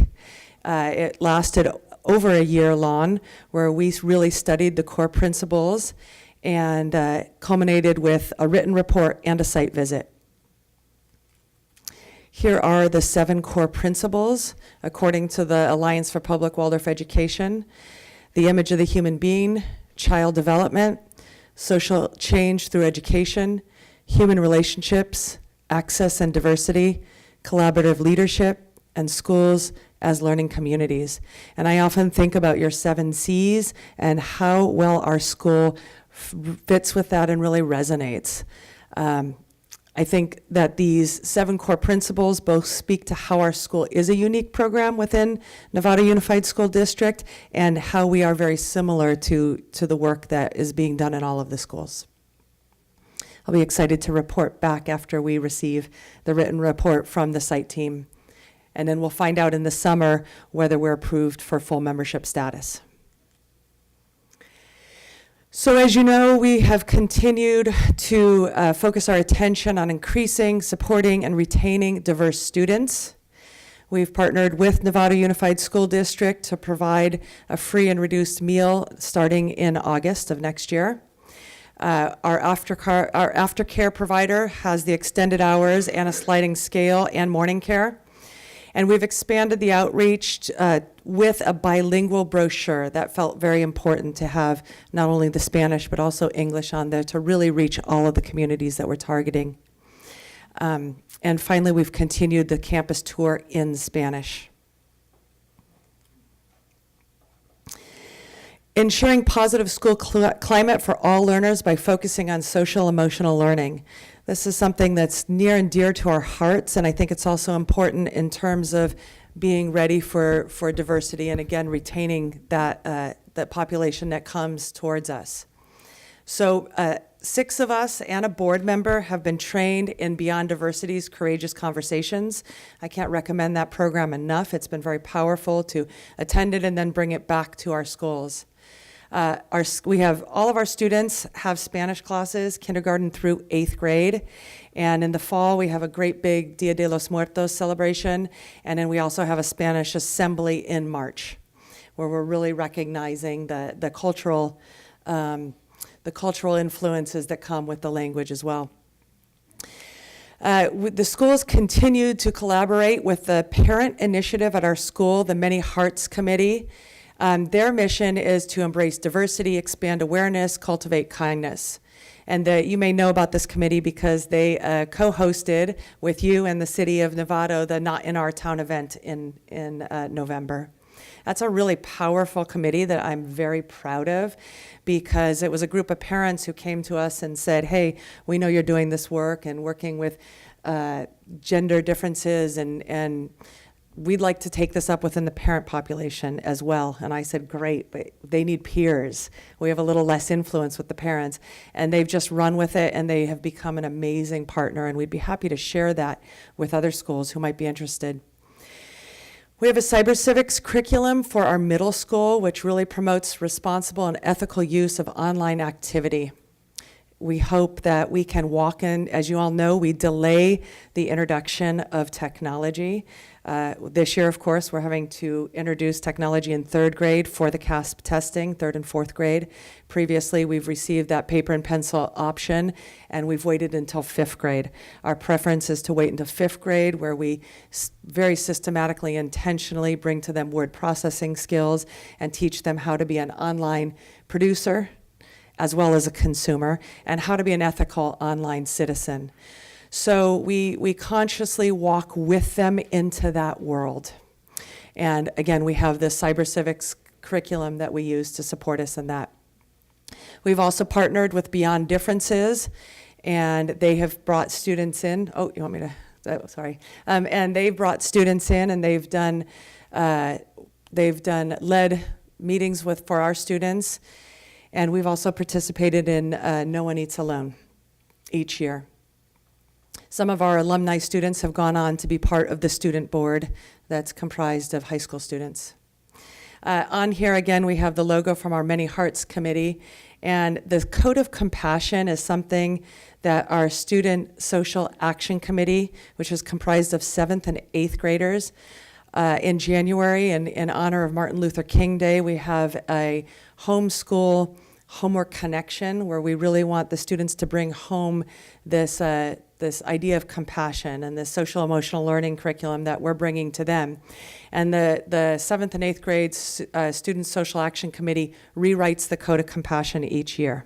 So this is United, what they wrote for this school year. And they bring this poster with a different painting, hangs in every classroom K through 5th grade. Building staff capacity to work with diverse learners. So we continue professional development to keep teachers current. We have worked with the Sunday system for small group instruction and full classroom instruction to support, again, diverse learners. Our student study team meets weekly to ensure the multi-tiered system of supports are in place to meet the needs of all learners. We take that from a threefold approach and have a faculty member that represents. One is discipline and guidance, one is social inclusion, and the third is learning support and care, so more of the academic issues. But we want to make sure that in that multi-tiered system of support, we're encompassing all of student needs, not just academic. We've been using the Beyond SST tracking system to monitor the interventions and referrals for special education assessments if we go in that direction. Here's a picture of our dashboard, which, thank you, Amy, spoke a little bit to that. And finally, the shared commitment that we have with you to student safety. So we've participated actively for the last number of years in the emergency preparedness program. Thank you, Leslie Benjamin, where are you? We participated in the Great California Shakeout and all of the drills, as well as the emergency alert and communication systems are fully operational. We administered the California Healthy Kids Survey to students in 5th through 8th grade. And as Amy mentioned, I trained. That was an amazing, I know some board members were there as well at the threat assessment training in November. So I appreciated that collaboration and commitment to student safety. Technological frontier for student success. So we have a brand new website. Has everybody seen it? We have a brand new website, and it is, we have Google Translate. We did update so that it is available in Spanish. And then more importantly than that, we have a team, wave your hand over there. We have a team of parents who are native Spanish speakers who are going to go through the website, and then we will autocorrect anything that still is not understandable. So we're really proud of that new website and excited to finish that last part. Well, I don't know if it'll ever be finished, right? But to have that. We have the online registration, lottery, and enrollment through Schoolmint, who I know you're also using. And we began this year using STEM Scopes, the online science curriculum for grades 6 through 8. We are greatly appreciative of the support that Novato Unified School District has given us in improving classroom connectivity, especially with, again, needing to test the 3rd and 4th graders on the computers. The Beyond SST informational platform to track those students. Aries we are using for our middle school students. And again, the Chromebooks that have been instrumental in us being able to meet this need of testing on computers. I believe that's my last slide. Trustee Miller. Nikki, thank you for coming down with your whole team, including your musicians. That's great. I'm interested in your reflection on the Chromebook exercise. We have chosen them. They're not overwhelmingly technical. They're pretty simple to use. The idea was you can focus on education and not on the technology, which I know is an important part of the way you view the world. How are they working for you guys? Are we getting close to that or not in terms of, does the technology overwhelm the learning? You know, that I'd have to really bring that back to the teachers Okay. and ask them, but I would say that we've been very happy with the Chromebooks. little skeptical at first. We have a we have a full computer lab with Mac computers, and there was some difficulty of moving away from that. But we've taken staff meeting time to really make sure that the teachers are up to speed so that they can now help the students. But we're really liking the G Suite and having students keep information there. And using the Chromebooks has been fine so far. Okay. There's a few things that we'll be needing to adjust. We do our 8th grade presentations every year, and for next year, we're shooting to sort of learn new programs so that we can do it on the Chromebooks as well as on the Apple computers. But I think it's been overwhelmingly positive, especially since there was a lot of trepidation about going to them. Thank And you the very students are fine. I mean, come on, it's us, It's right? the adults, I know. We get that. Yeah. Thank you. Trustee Cooper. Nikki, thank you very much for the entertainment and also for coming presenting. I appreciate the partnership that this district and the charter school has developed, and thank you for being patient along the way for whatever we've thrown kind of your way. So I have one question. Do you have any idea of how many students who graduate in 8th grade and go into 9th grade, how many of those students are actually matriculating to Novato and USD? You know, again, I could get you those exact numbers. I would say probably the greatest number of students do go to Novato High. A lot of them are attracted to the MSA program because, again, as you know, our program, it's a good fit for them. Yep. But we have students who go to San Marin. We have students who have moved during the course of their time with us, so they might be at Drake because their family might have moved to San Rafael. We do have a sister school now that's a high school, Credo High School, up in Rohnert Park. So a number of our students are choosing to continue that education through high school. But I it would be sounds like a large percentage come to our schools. I would say, yeah. And I'd be happy, the office has all that information. We'd be happy to get that to you. Okay, great, thank you. Trustee Gila? Yeah, just wanted to say I was very proud of the school, of your school, when I went there not too long ago, a few weeks ago, and all the hard work that the parents have been doing in the new gate, and so that's wonderful. I wanted to ask you about the you did 3rd grade testing now with the Chromebooks. Not yet. Oh, not the computer. I mean, it's with going the, to be done. Yeah, electronically. It's another April, 2 weeks. 2 weeks. 2 weeks. So Yeah. that was the 3rd grade. It's going to happen. So you're going down to the younger students and keep. You mean for doing the CASP testing on the computers? Yes. Yeah. Yeah. And so just keep us posted, please. Yeah. I'm actually glad you brought that point up because we're not bringing the technology to the students. We have a concern that our test scores are going to drop. We'll see. We're going to be monitoring that and watching that. Yeah. But I think that is a possibility because they're just learning how to navigate these things. We're not bringing it to them regularly. We do not want to compromise our philosophy. Honestly, we'll have to sort of monitor that. But we'll be paying close attention and Yeah, totally get it. Just curious about that. You know, we did do the pilot test the first year that the Common Core State Standards. You guys remember back, right? How many years ago was that? 5 years, and all of the students had to take the pilot test. Yeah. There weren't any scores reported, and we were very nervous about putting our 3rd and 4th graders on it. They handled it better than we had anticipated. Again, we didn't see any results, so we don't know how they would have done, but they weren't upset by that new platform. Yeah. Might be better than you think. So Yeah, let's hope. yeah. Thank you. I have a comment card, so I have Ali Kwam. It's going to come up. Hello, everyone. My name is Ali Kwam, and I am a parent of 2 children at the Novato Charter School, and I'm also on their board of trustees. And I'm here to express my appreciation to the Novato Unified School District, Superintendent Hoboom, and the school district's staff for all the support that they give all of the schools in Novato, but in particular our school, which represents a school of choice.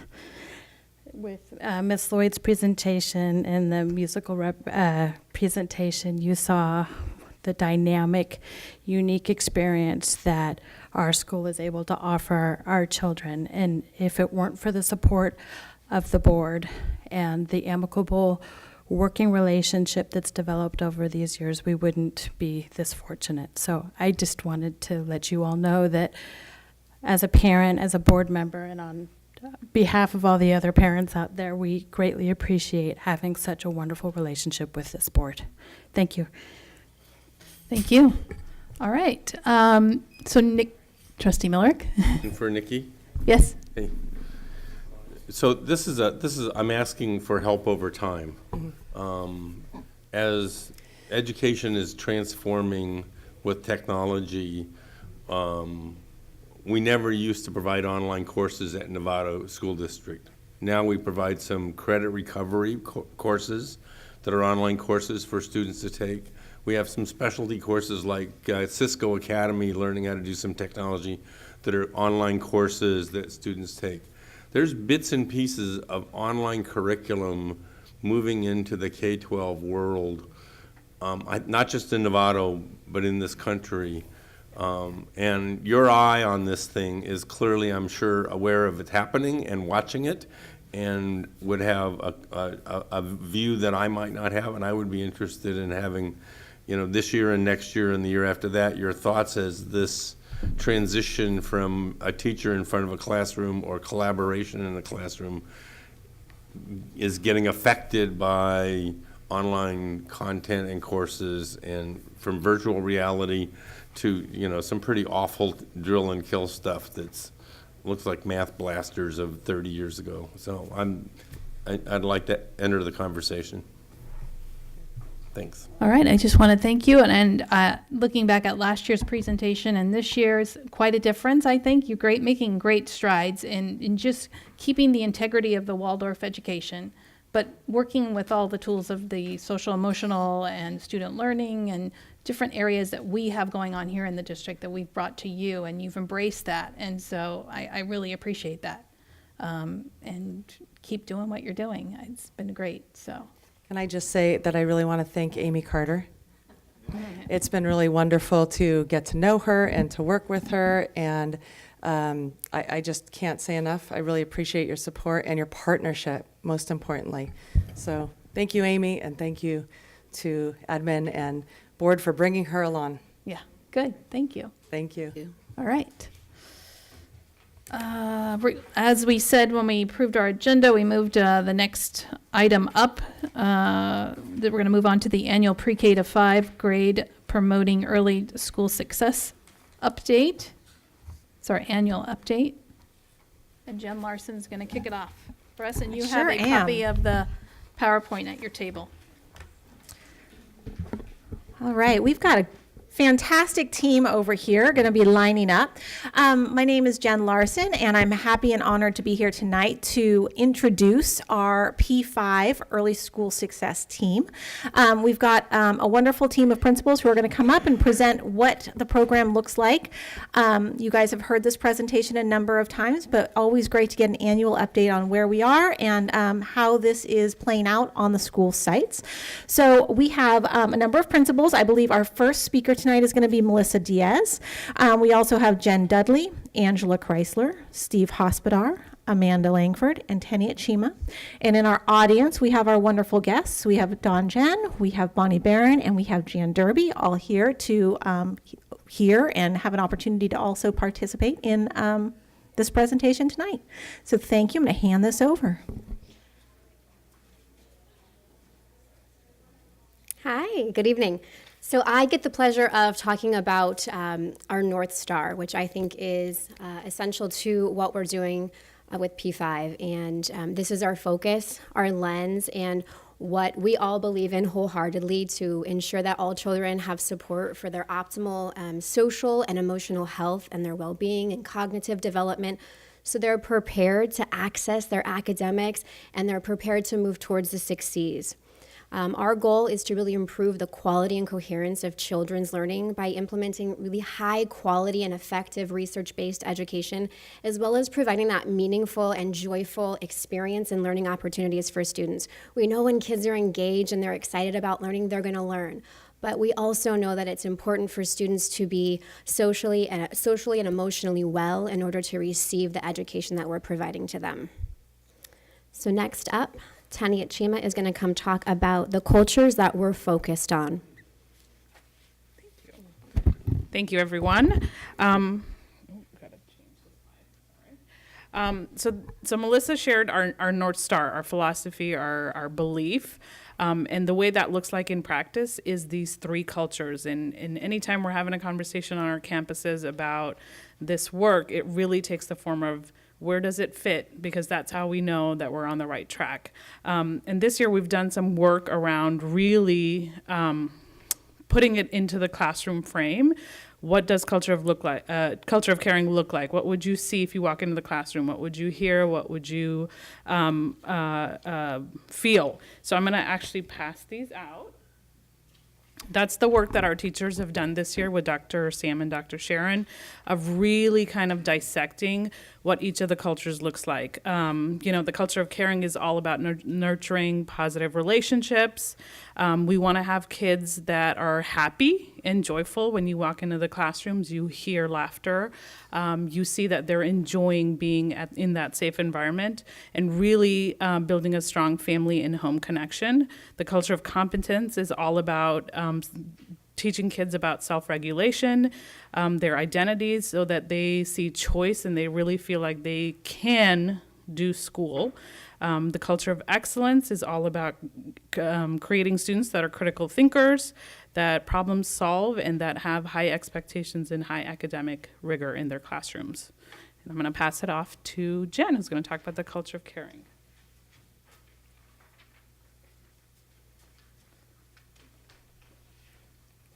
Good evening, Board of Trustees and Superintendent Hogaboom. This year, in order to deepen our caring culture work at all 8 NUSD elementary schools, we've been working really hard to ensure strong relationships and that they're developed between staff, students, and families. We believe wholeheartedly, 100%, that unless we have these strong relationships, success is not going to be achieved, especially for our underserved populations. So one highlight of this work has been moving toward more collectivist practices. 80% of the world is comprised of collectivist cultures. 20%, of course, then are individualistic. And in the United States, we are one of the most individualistic countries in the world. However, many of our kids are rooted in collectivist cultures. So in order to really support those students who are rooted in collectivist cultures and to develop stronger senses of community across the entire school, we are redesigning many of our practices to be more collectivist. That can include back to school night, open house, parent-teacher conferences, festivals, evening events, anything we can think of. Our work moving forward is to focus on embedding collectivist practices throughout all interactions every single day. To reflect on this relationship building, this year we have been supported by Nancy Dome, and with her support and guidance, teachers have partnered up and utilized equity walkthrough rubrics, one on environments and one on relationships, which I have here and will pass down. So with her support, we have used this tool to reflect upon and refine our practices around relationship building. We've also looked at youth truth data, and we have seen the results of our work in developing strong relationships. Specifically, our relationship averages across the district for elementary schools have increased in all areas as reported by families, most especially with them reporting teachers caring about families and vice versa. Huge, huge gains. Next, you'll hear more about our progress, specifically as it relates to the culture of competence.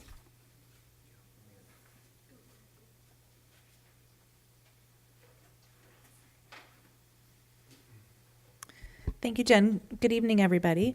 So the culture of confidence, the goal in this area is truly looking at building students' skills in independence and autonomy. And there's a lot of different ways and some changes that we made and programs we added this year in order to do that. So really looking at how kids are able to build their skills in internally regulating their own bodies and making good choices, as well as communicating and working with their peers and building those skills as well. So first of all, that looks at the social emotional programs that we have within our schools. So each of our elementary schools does have a program, and those would include Second Step, Mind Up, and Soul Shop, that strategically directly teach the skills to students to help them learn to navigate conflicts with their peers, but also internally regulate their own bodies. This year, what is new is the DESA, which is a social emotional screener that the teachers actually take.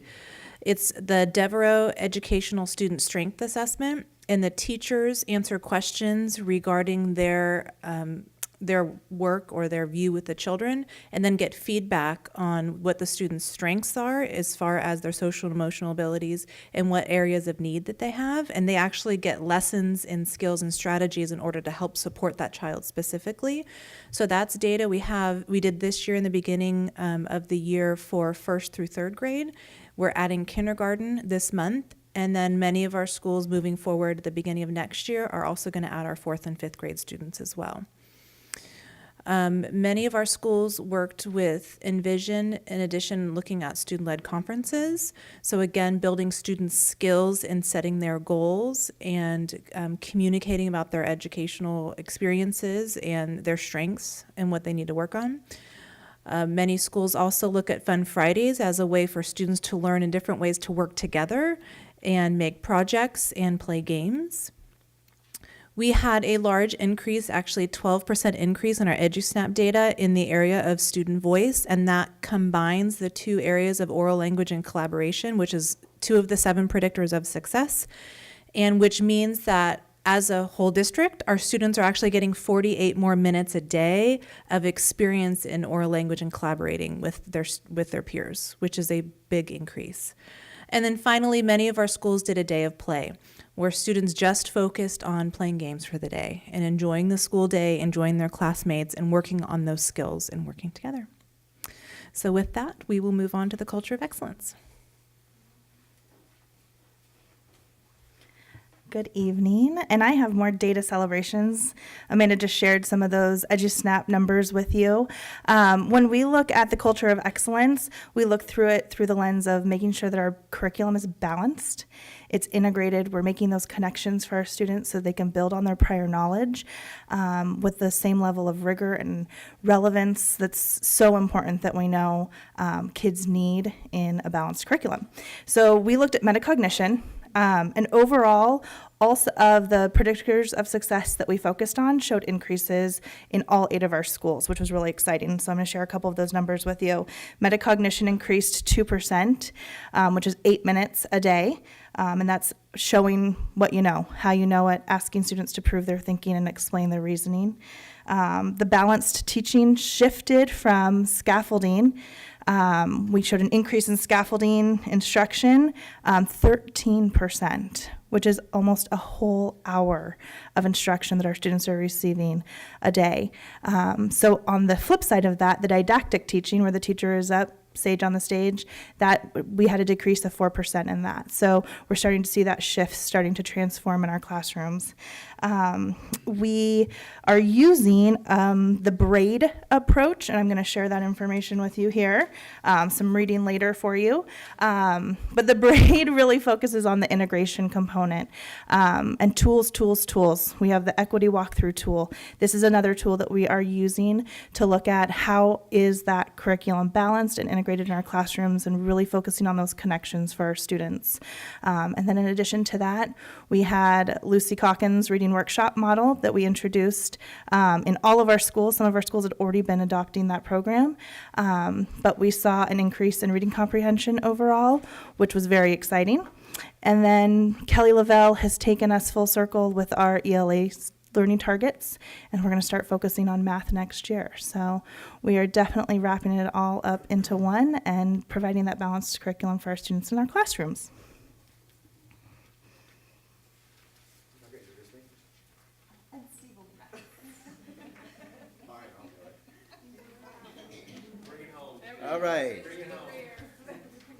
slide. Thank you. Hi, everybody. So I was driving here this evening. You know, it was dark outside. And I was reflecting about the grant and the Marine Community Foundation partnership. And I've been in the grant for 9 years, and it's really shaped me as an administrator. You know, it pulled back my lens and really showed me how to educate a diverse population. And for that, I'm extremely grateful for it. It's a gift to be part of this grant. So moving forward, we have four areas that we're going to be looking at next year. Classified training. So we have done a really good job with our teachers and training them about our culture of caring and competence and excellence. We've been looking at our culture of caring at our sites, and we all have implemented it at our sites. But we need to include our classified, and we need to show them the why we do this work, because we're trying to bring positive approaches to behavior and to get results, positive results back from the students. And so we need to go deeper with our classified staff. And I was just thinking about the number of classified at my site. That's 50% of my staff who still don't know the why yet. So we're going to see some great growth next year in this area. Cross-content integration. When I think about Lucy Calkins, and I've been looking at the data because, I'm cuckoo about the data, and I've really seen some amazing growth. And I'm super optimistic. I think we got the right program for our diverse populations.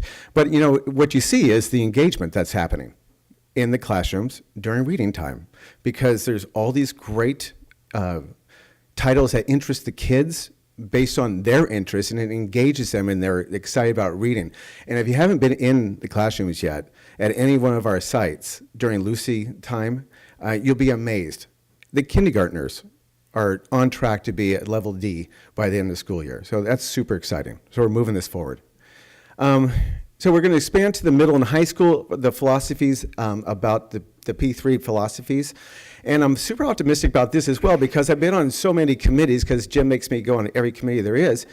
And, LCAP and DLT and the principals leadership and the differentiated assessment that we have been working with. And it keeps on coming to the surface. Time and time again is the relationship and relevance, all about the P3 work. And this is coming from all of the stakeholders at the table. So I'm super optimistic, and I wanted to do a shout out to Amy Carter and her crew, because I think they're bringing it home. And I'm super excited about next year and all of us be on the same page with the P3 philosophies. And then last, you'll see it's in bold to increase the mental health support. All of our sites with the culture of caring have calmed our sites down. But what we're noticing are outliers. And these are the kids full of trauma that we don't have the skill set to help them find the strategies to be able to access their learning. And so I'm very excited about next year and about the alignment between the P3 grant administration and the NUSD leadership about how we're going to bring trauma practices to our school district from every angle. And I think that will help us have every kid where we need them to be able to access the learning. I want to do a special shout out to Dawn, Jen, and to Bonnie Barron, and Jan Derby for their amazing leadership in this grant. Again, I'm very grateful to be part of it, and I know my colleagues are as well. And if you have any questions at this point, Melissa Diaz will answer any hard question. Go, Melissa.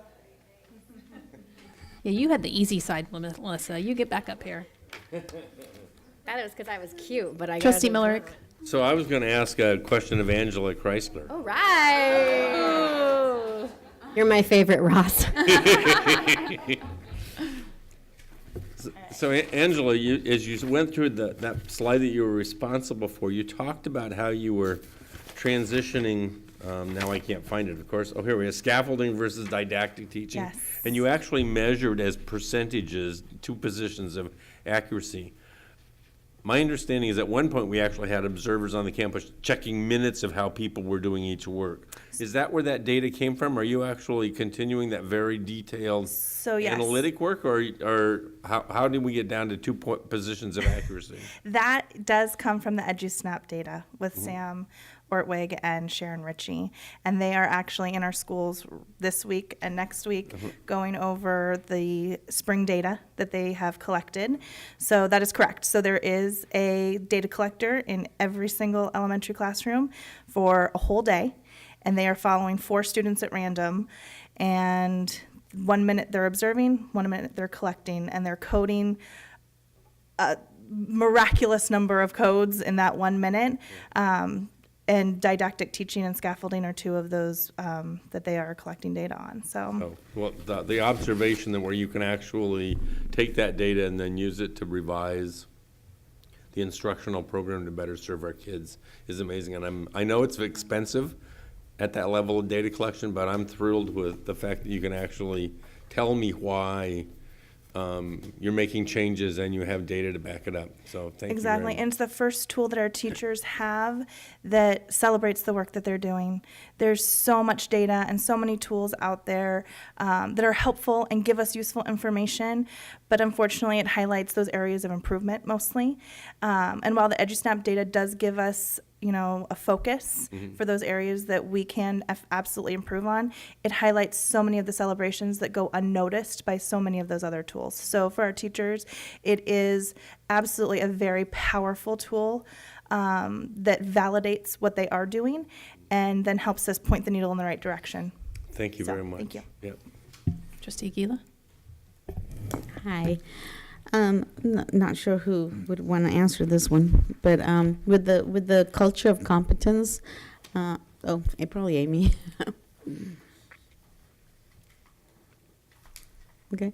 Hi. So with the culture of Happily answer your question. competence, thank you. With the DESA tool, that's new this year. So what can we do as a trustees to support that? Are you what is it that you would need, or how's it going, or what do you plan? Is it working well? I mean, what? Yeah, so this was the first, we had just had the first round in the fall. The grant helped us cover the cost. They paid for the cost for doing the mini DESA first through third grade. And it's an assessment where the teachers go online into the program and they answer the questions regarding each of their students. We're doing the next round this month, and we are now including with the grant kindergarten as well.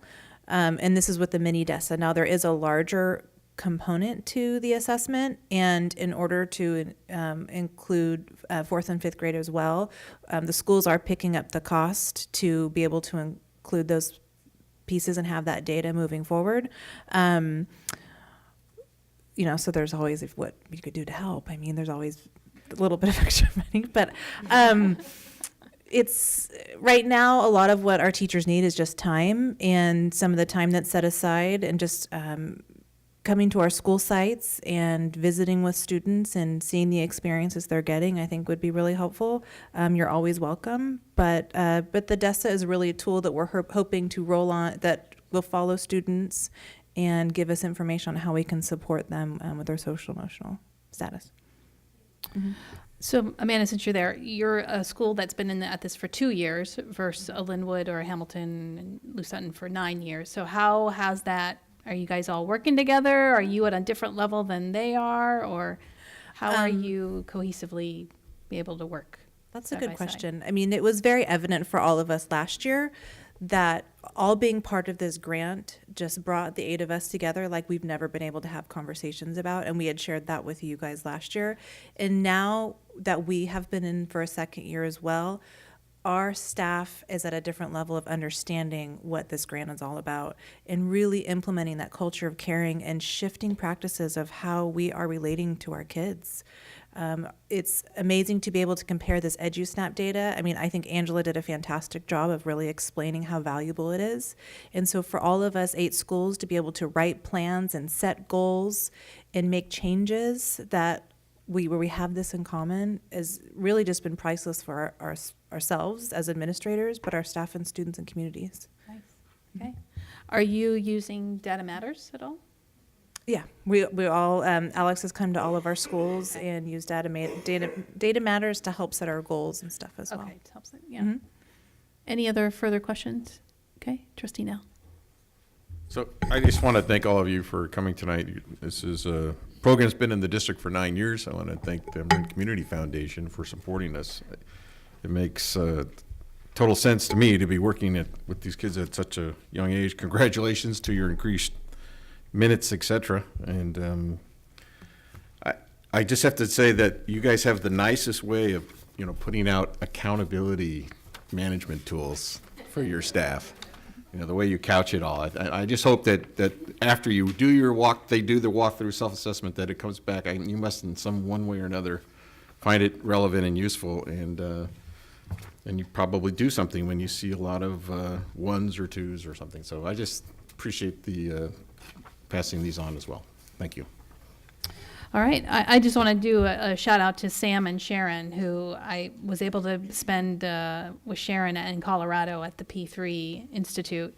And that work, and to have them come into every single classroom and evaluate and provide feedback and sit with the teacher and sit with the principal, that's money well spent in this district. We need to continue that work whenever they're available, to continue having them in our district. Do you agree? Am I wrong? No, absolutely. We know, and they're coming back in the fall of next good. year. Okay. And we are really delighted. And this time they met with grade levels instead of just individual teachers, nice. Okay. which brought the conversations to a whole different level. Right. Okay, good. All right, if nothing else, do you want to close, Amy? Or?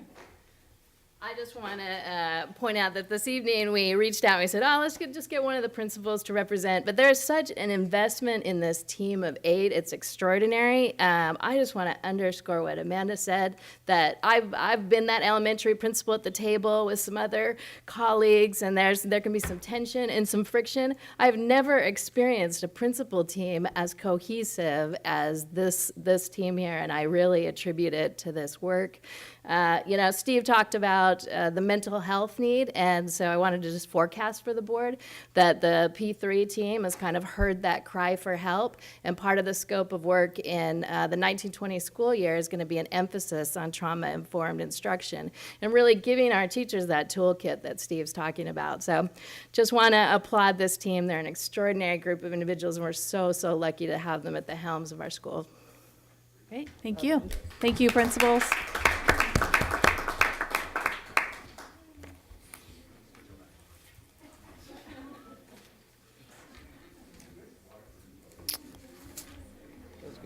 Yeah.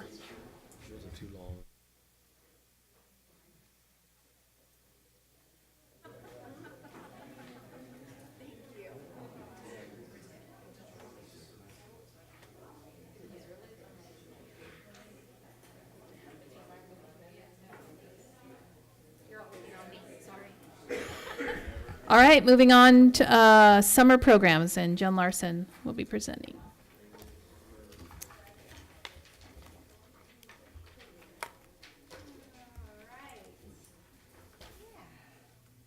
We do have a clicker. Good evening.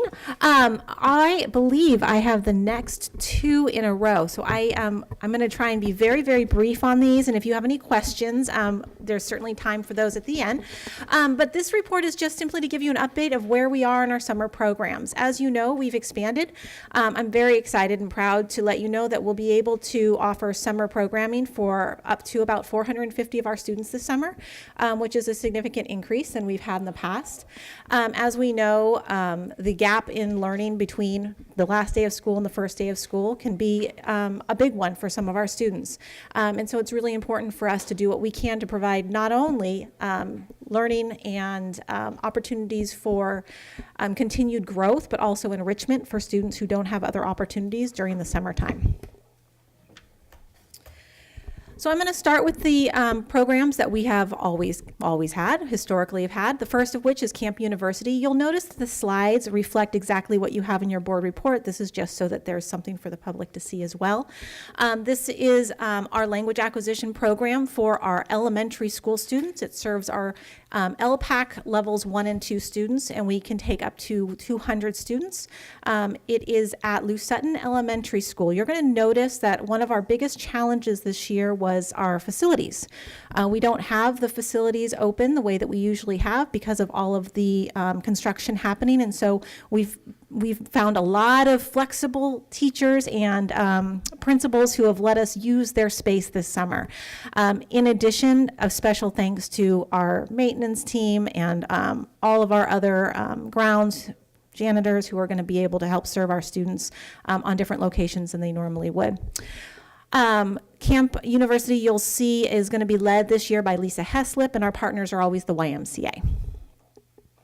For our older students, again, this is a language acquisition program. This is for our middle and high school students, goes up to grade 11. This year will be at the Hill Education Center. We've done that in the past. It's a perfect location because we can also serve families who need language support for adults, but also childcare for students who need that. This year we'll be serving approximately 40 students, and the program will be led by Leslie Smith and partnered again with Clark Consulting and Training. This is the first of the new programs that I'll be explaining to you tonight. We're very excited to be partnering with City of Novato. We're going to be doing a academic and paid internship for our incoming 12th graders. As you know, government and economics are a 12th grade requirement. This is going to give students, a small group of students for our first year, an opportunity to take their government class over the summer. It will be a credit-bearing original credit course. It'll be PBL based. It will be taught by Jason Searle, one of our Novato High School history teachers. They will be here taking that course in the mornings, and then they will walk down to City Hall and they will have a paid internship for the remainder of the morning. They will be in 5 different departments. They'll be in education, human resources, parks and recreation, the business office, and we're working on possibly the police department, but one other department will be there to support as well. Oh, that will be 20 students for this first year. It will be between 4 and 5 per department, and they'll rotate, so every single student will spend 1 week in one department. So we will be rotating what we do on our end, but the students will each be engaged. The projects that Mr. Searle is building will allow them to build a project that they get experience in the workplace for. So government in action. How do you choose the students? Sorry. Well, that is a fantastic question. We have just completed the partnership with the city, and so now we're going to do an application program, and we're working with Cita Williams, who is our school to career partner advocate and counselor, and so she's doing that. In addition, because it's a paid internship, there's some extra pieces of the puzzle that she needs to help us with on that. Where does that funding come from for the? The city is funding the stipend for the students, so they're going to be doing the paid part of it, and then we're providing the funding to have a teacher and the credits for the students. It's essentially one section that we aren't going to be offering next year. And for our seniors, they either get to come late or leave early for one semester, so they're pretty excited for that. Probably in the next. Oh, okay. It'll come. They will get applications in the next week. The councils will be getting them this week. Yeah. Great question. Okay. Our second new program, Aim High. Aim High has an incredible track record of success. This is a program that is going to be serving our middle school students, which is something we haven't been able to offer for many years. Aim High has done all of the fundraising. They have done all of the hiring. They do all of the training, and they have an incredible program. Mr. Huggerman and myself were able to go to one of their fundraising events just this last week and kind of hear stories from students, from staff, and from funders of the program about just what an incredible experience we're going to have offered for our students this year. It's been in San Rafael for quite some time with a great deal of success, and this year is our first year offering it here in Novato. It's going to be taking place at San Jose Middle School. We're going to be able to serve up to 120. It will be 6th through 8th graders in the future. We're starting with just 6th and 7th this year since it's a new program. We were hoping, and by we, I mean myself and the AIM High team, were fingers crossed that we were going to get at least 70 applicants for this program, because that is kind of what they expect for a first year. As of today, we have over 125, which has set a new AIM High record for applicants, the majority of which do fit into the requirements for the program. So fantastic to know that we hit the mark on what our community needs and what they're looking for summer programming. Our program leads for this, Deborah Baraban and Ben Leach, who are two fantastic teachers over at San Jose Middle School, so it'll be a great pairing since that's the location. And then again, our partners are AIM High. Oh, they do a full morning of everything from English language arts, math, science. It's a full school day. It's an until noon, then they have their lunch break, and then it's all enrichment. And they have dance, they have fitness, they have basketball, they have weaving, they have crafts. I mean, you name it, they're coming in. We've got an environmental science group coming in, an economics group coming in, so they get to choose their afternoon events. Yeah. And then credit recovery. This is something that we've had all along, but just wanted to remind you, we have 3 options. We provide a senior summer school here at the district office that runs for the first 5 weeks, and then we actually host the graduation for those seniors here in the boardroom. You guys are all welcome to be there. It's a pretty exciting event to see students really persist and not give up, even though graduation has come and gone, to stay here and do the work to make those credits up and graduate before the end of the summer. And then Novato High and San Marin each facilitate their own credit recovery. Their schools won't be able to hold that this year, so that'll be happening joint at the Hill Education Center. And those are online credit recovery programs. And I believe that's our summer program. Mm-hmm. Exciting. Any questions? Hamilton's offering the Summer Hawks program. Hamilton offers Hawk Camp. Add that in there. Yes, absolutely. They always do. Hawk Camp is actually a very similar program to what AIM High provides. We're actually, it'll be interesting to see this summer how that works out, to have 2 programs that are similar. I think it's fantastic because it allows us to There's just 3rd through double what we 7th can do. grade from what I read. They So a do. little They bit have bigger. they have elementary, but the programming is very similar. It's academics and enrichment. And they were doing an algebra prep course for 8th grade. Yes. Okay. Yep. Absolutely. Okay. Anybody? Trustee Miller. I'm interested in the same thing earlier, which is how, if we go to online courses and how that works and how effective they are. The world is moving MOOCs and other tools. It's maturing in terms of its effective delivery, and I'd like just to hear your thoughts about it now and a year from now and a year after that. Yeah. There are so many different options for online courses out there right now.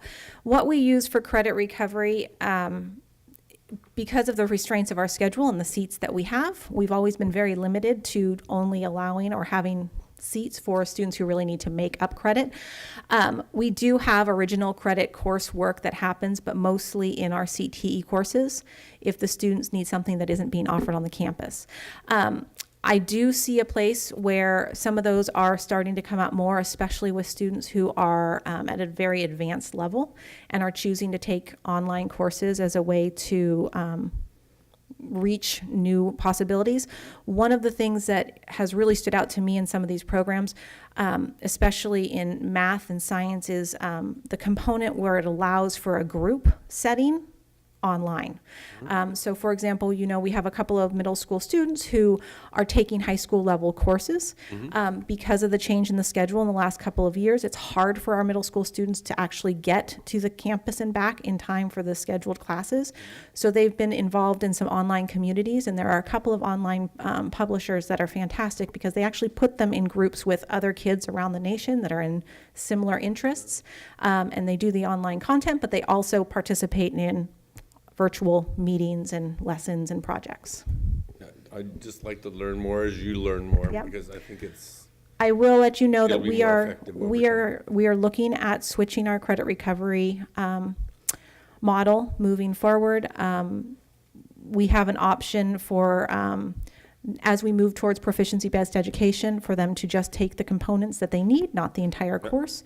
So we're looking for programs that are able to do that, and we'll be piloting a couple of new things next year. So I will keep you posted. That's great, thanks. Trustee Gila? Yeah, I have a question about the all of these programs as far as the special education goes. I know special education students, they have their own itinerary, they have their own program, IEPs, what have you. But I'm wondering about could they, any of the special education students, could they participate in any of the programs? For example, well, I know the newcomer would be only for if they've been around for 1 year. But what about like Camp University or the summer? Aim High or our Camp University is also for our level 1s and 2s, but that certainly doesn't exclude students with special needs. But yes, absolutely, our special ed students are welcome. And is there a way that we can let them know? Special ed. Yes. I mean, how are we out? Well, all. How are we outreaching to the parents? So the 2 language acquisition courses, that notification goes out to all families that are in those levels. As far as the Aim High and I'm forgetting the other one. Oh, it's Hawk Camp, but and that's done at Hamilton. That goes out to every Hamilton family. But Aim High actually went to every single 5th grade and 6th grade class, including special education, and delivered a presentation to explain what the program is. And I believe they had some parent nights as well. Yeah. I hadn't heard that being shared with the parents at special ed, but I'm glad that it's. Yeah, and I would be curious to know, because like I said, Aim High has done all of the marketing, fundraising, hiring. I mean, they are just an amazing organization. And again, this was the start year, and we were just hoping for 70. So I'd be curious if there are pockets of people out there that didn't hear about it. We certainly would love to know that, because we'll be looking for feedback and how to make sure we reach even more students moving forward. Thank you. Yeah. And also along those lines, I'm sorry, one more question regarding parent outreach. The Latino parents, we have with the Newcomer Academy, I'm sure they know that, they're aware of that. And but what about, are they aware that with any of these other groups that they can, programs that they can attend, that they're not to be afraid of, you know, you don't require anything, any papers or anything like that to be able to attend during the summer. You know, a lot of parents, they feel protected during the year, but I'm wondering about summer times, and we have a lot of new students coming in during the summer, so I'm not sure. That's a great question. And I'd have to look into that a little bit more. We've had most of those programs for some time. Aim High is the new one, and I haven't heard of that being a concern, but it certainly is always something that we are cautious of. I will say that one element that we're working towards this summer is offering for our newcomers LPAC initial assessments during the summertime, so that doesn't interrupt their transition into new schools. So our hope is that we can reach families over the summer and begin that transition and welcome process earlier, so that it doesn't interfere with the socialization that needs to happen the first weeks of school. Anybody else? All right, we're going to move on. Thank you, Jen. That was a great update. All right. Do you want me to just go right into the next? Go right into curriculum adoption. I have what will be a part of a PowerPoint for later when I come back. But if you guys have questions, I can certainly put it up and show you that. But let's see how we go. I am giving you an update on our curriculum timeline. So in 2 weeks, when I return, I will be bringing this up again in terms of approving quotes for our final round of world language, and then giving you an update on where we are with social studies. But I just wanted to give you an introduction to what process has happened so far. As you know, 3 years ago, this will be our 3rd year, we adopted a new world language curriculum, and we've been rolling that out with our One to World Chromebook rollout because of the need for technology in order for that to be a productive platform. We have finished all of our Spanish and French classes as of this year, and now 8th graders will be receiving their Chromebooks for the first time, and so we would like to be able to roll out to our Spanish 1A and 1B courses at the middle schools, so that those courses can start to be aligned with the high school, but also students who pass both of those sections will be able to count that as their true Spanish 1 course, which has not always been the case. but this would allow us to have A through G approved curriculum in the middle schools, allowing our students who assess in to be able to move right into Spanish 2 and earn those credits in advance. I will come back, so that's curriculum 1 for next year.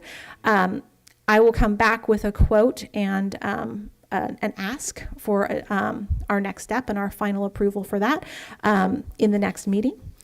And then our second one is social studies curriculum. So in 2016, the state adopted the new frameworks. In 2017, they adopted curriculums.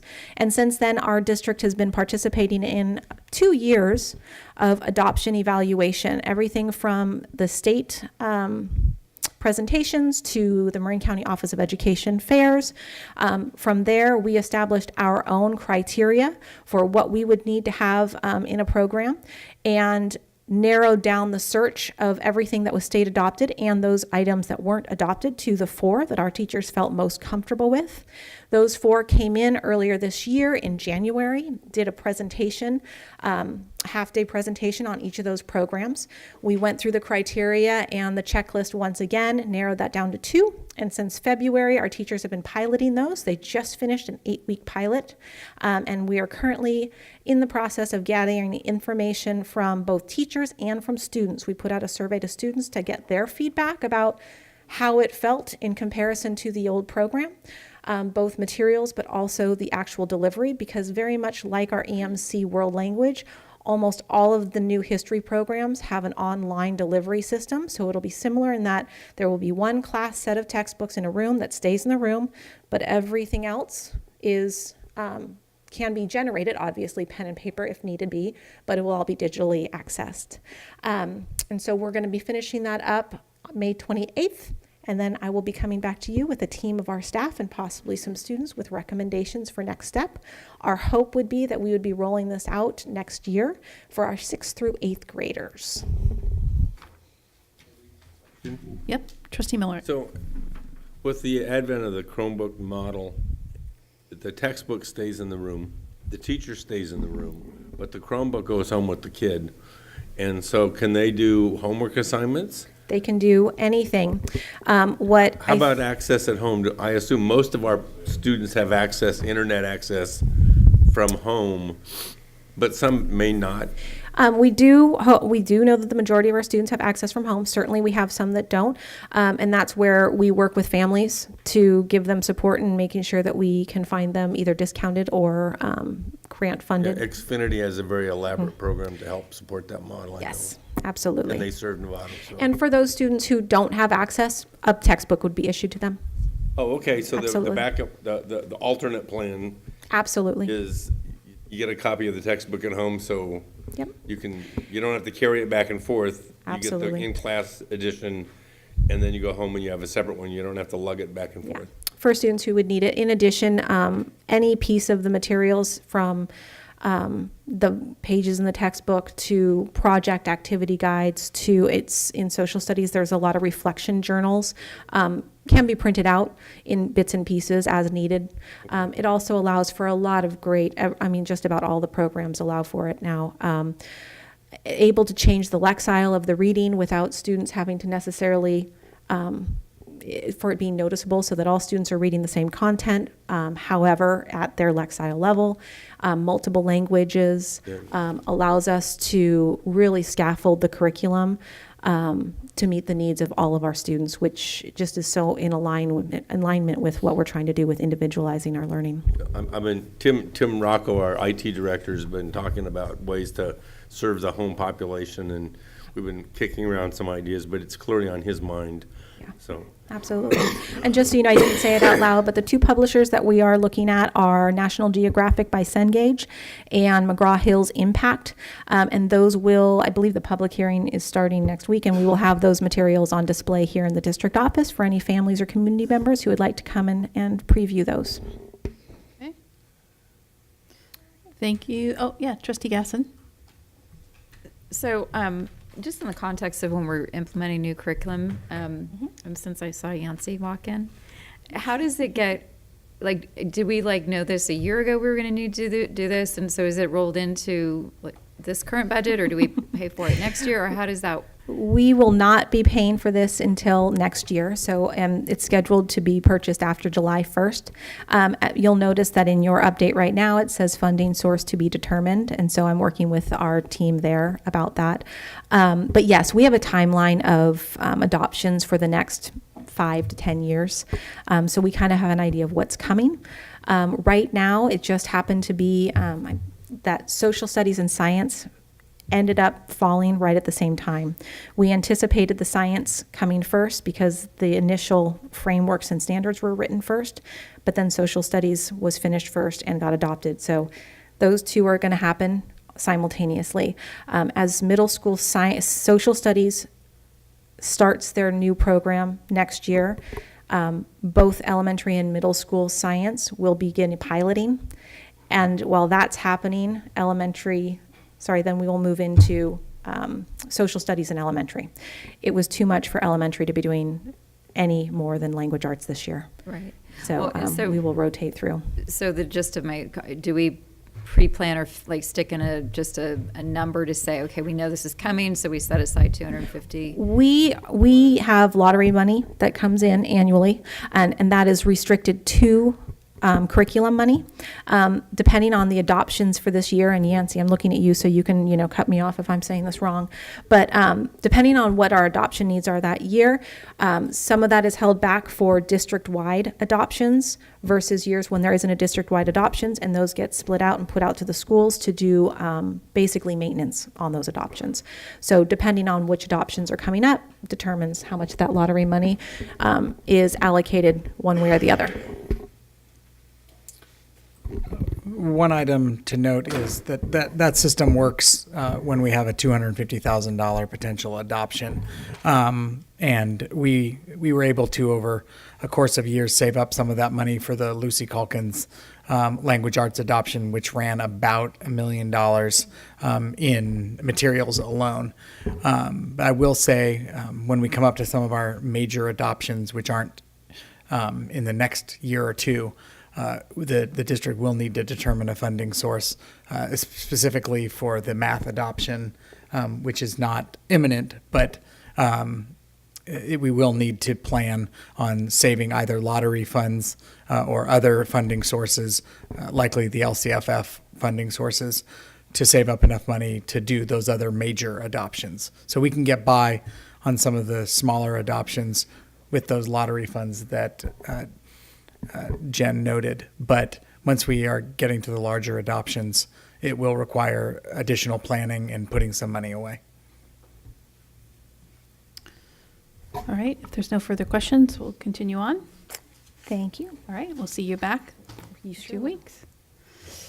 The last staff report, and then we'll move on to our discussion action, is the San Marin Lights, Stadium Lights update.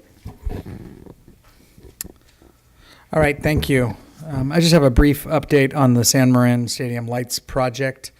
It's been a while since we've been up here talking about it, and a lot of stuff has happened, so I just wanted to give the trustees a brief update and basically give them a schedule of what's to come in the next few months. So the last time we were here was to approve the contract for BHM to make the construction of the lights. That construction began on September 1st of 2018 per our EIR, and was substantially complete in January of 2019. A few things needed to be finalized through January, but the project is substantially complete and has been tested. Both the lights and the PA system have now been tested. The second process that we're going through is a revision of our EIR. The Marin County Courts issued an opinion and a ruling which asked for additional information to be recirculated. And so a draft EIR is being drafted right now by Rincon. The board approved that contract on, I believe, April 16th. That included additional light testing, which was completed last night by a professional outside consultant. Once the draft is ready, notifications will get sent out to all the required parties, including Fish and Game and other agencies, as well as all folks who made comments on the first EIR. There will be a 45-day comment period. We will respond to any comments that will be received, and we'll either bring that to the board for approval at that point, or we will recirculate again depending on the comments received. So the next time that you will see this will be after the comment period is over, and we will bring a final EIR to the board for approval. So with that, I'm happy to answer any questions. All right, board members, anything? All right. Yes? Yancy, there were 3 areas that we had to recirculate. Can you just cover those real briefly that'll be included in the revised EIR? Yeah, so the ruling was clear that we needed to recirculate the identified areas, not the entire, if you remember, the entire, 700-page document. So certain sections that were found to be complete, such as transportation, noise, some of those sections, those will not be included. But what will be included is the aesthetics section, which includes the light testing that we talked about and a couple other factors. What also will be included is the cumulative impact section. So they wanted some clarification on the other field projects and other projects going on that site, as well as there were some questions on some recirculation on some biological resources. And so that will be specifically around some bats. And so some additional information will be given, and that'll be recirculated for comment. So those were the key areas that were noted. So it will not be the entire document. It will only be the areas identified by the ruling. All right, we're good to go. All right, thank you for the update. Appreciate that. And you'll keep us posted. All right, moving on to our special education school services implementation plan. We're about 15, 20 minutes behind our schedule, so, but we don't want to take away from this. And then after that is the job description. We'll move into that after.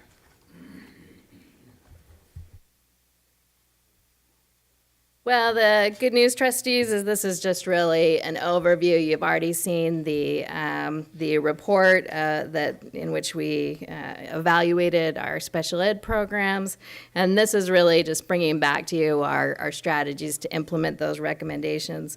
I have to attribute all this work to our incredible director, Kelly Johnson. She's really applied herself to studying that report and coming up with some strategies for our work moving ahead. The first one that we really want to forecast for you was the number 1 recommendation that recommended that we take that behavioral health director position, behavioral health coordinator position, and pivot it to be an assistant director for SPED. The study found that the focus of the behavioral health was too narrow, and that was a role that could be expanded in order to better serve more students. And so that is something that we're eager to move forward with. Another recommendation was to develop standard policies and procedures, particularly around things like our student study team. They found that what we were doing was intermittent and dependent on sites, and there weren't clear protocols around the acquisition of instructional aids and who gets them and when. So that's something that we have teams working on to prepare. We're also working on a communication plan, looking for ways to do more consistent messaging. Our special ed consulting group and parent partners are very much involved in that and communicating to us how and where we can best communicate to involve them in our work moving forward.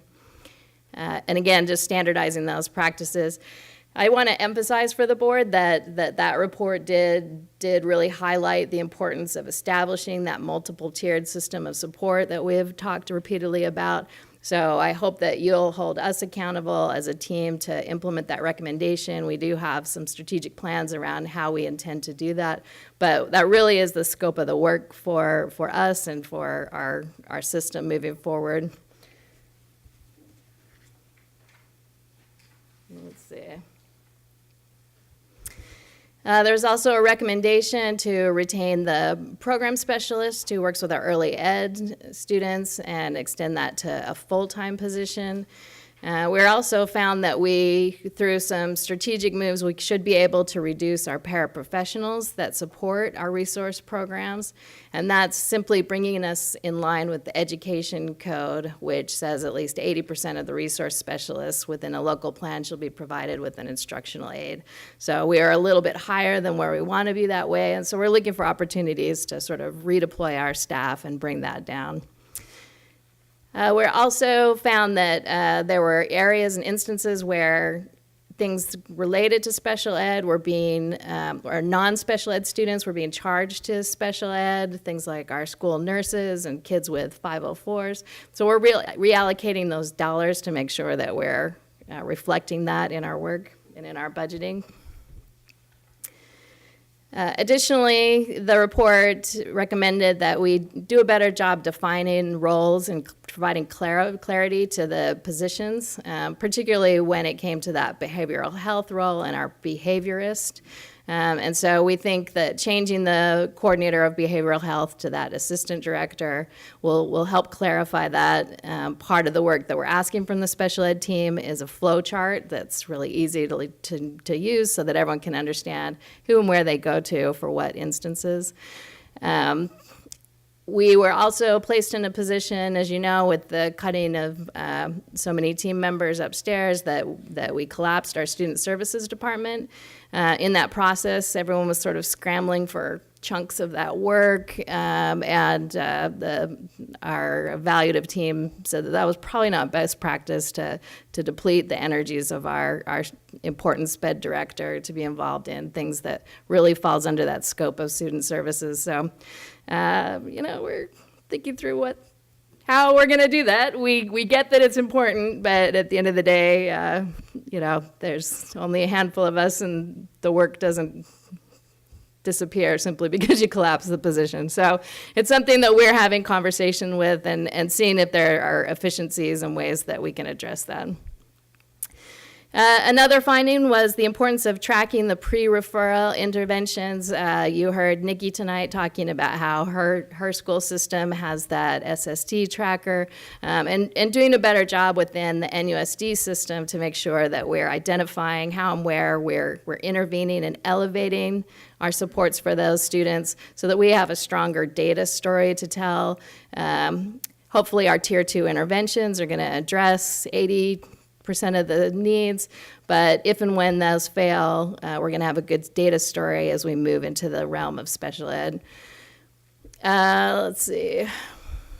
Again, circling back to the MTSS, you're hearing some repeated notes hit from my team, and that MTSS, again, was a real essential finding from that report. We did find that in the course of their study that there are times when our educators struggle with the strategies to intervene when they're faced with students who may have disabilities or challenges. Director Johnson sort of emphasized for me that they are seeing an increase in students with autism, and that requires a very definitive skill set in our educators. Dyslexia, if you have your ear on the pulse of modern education, dyslexia is a topic that we're all talking about and thinking through. And just that basic inclusion, we're really in a point where we don't believe in principle, and our research shows us that there's anything beneficial in taking students with special needs and sending them away from the general populace, that they thrive when they're with their their students and peer colleagues. So making sure that we have teachers who have training in the tools that they need to address what we're seeing now in modern education. I kind of talked about the budget codes. We did clarify, one of the findings in the report was to really clarify with our program specialists what professional day means and what our hourly expectations are from them, and we've reached clarity in that regard. We took the recommendation to move the social COG program away from the dual immersion school and Linwood campus. We saw that was problematic. And so we are moving the pre-K class to Rancho and the TK2 class to San Ramon in the 1920 school year. So this is a way to kind of get those kids who weren't able to properly and fully integrate with their peers who were also learning a second language, and getting them into environments that are probably more suited for that inclusion model that we're looking for. The 3-5 class will remain at Linwood, and we're going to sort of wait and see how things shake out before we move them in the 2021 year. We don't want to move them without a real strategic plan around where our elementary schools are headed and what their future holds. So that will be something we'll bring back to the board in 2021.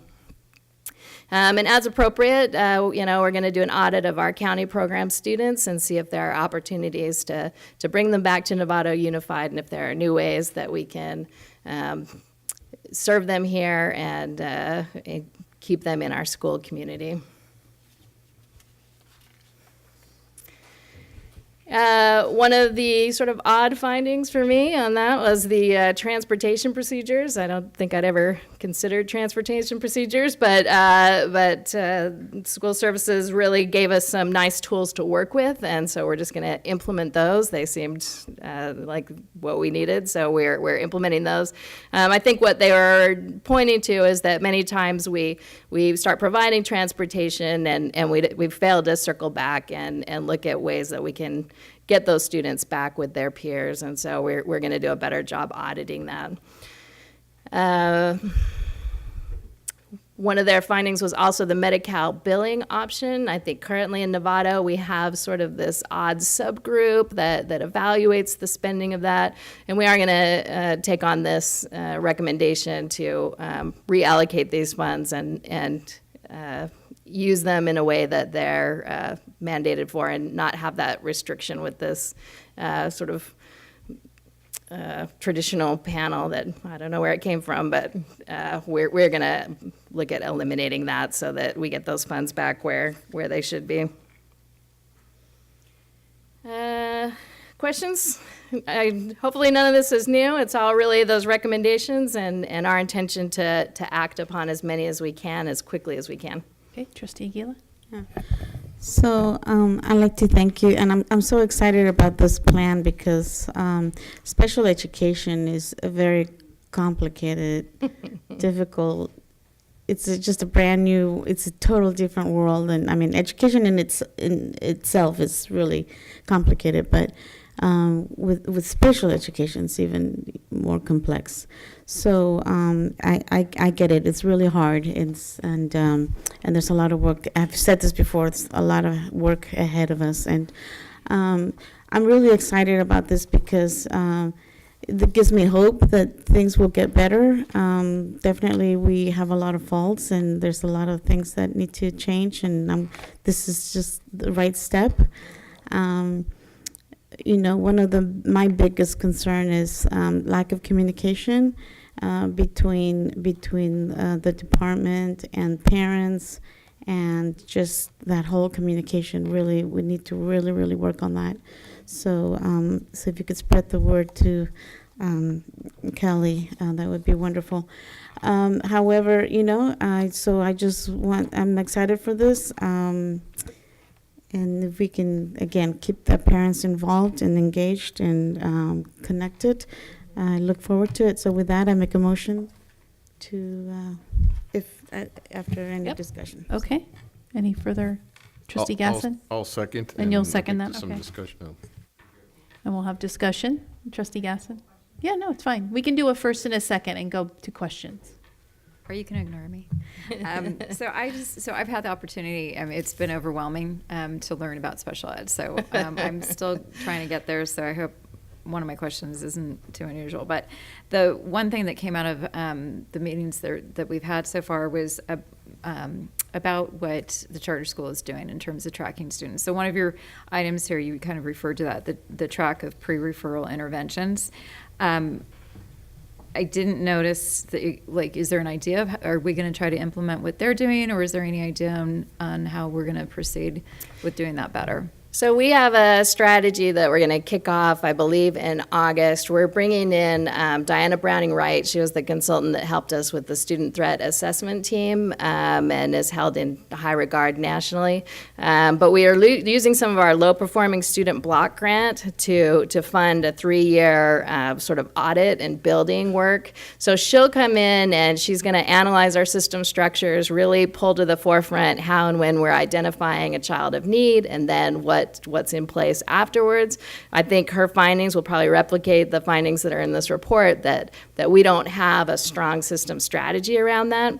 And so then the work of the team in like October will be identifying, well, what does that look like? And there's a lot of great templates out there. There's a lot of great digital tools around that.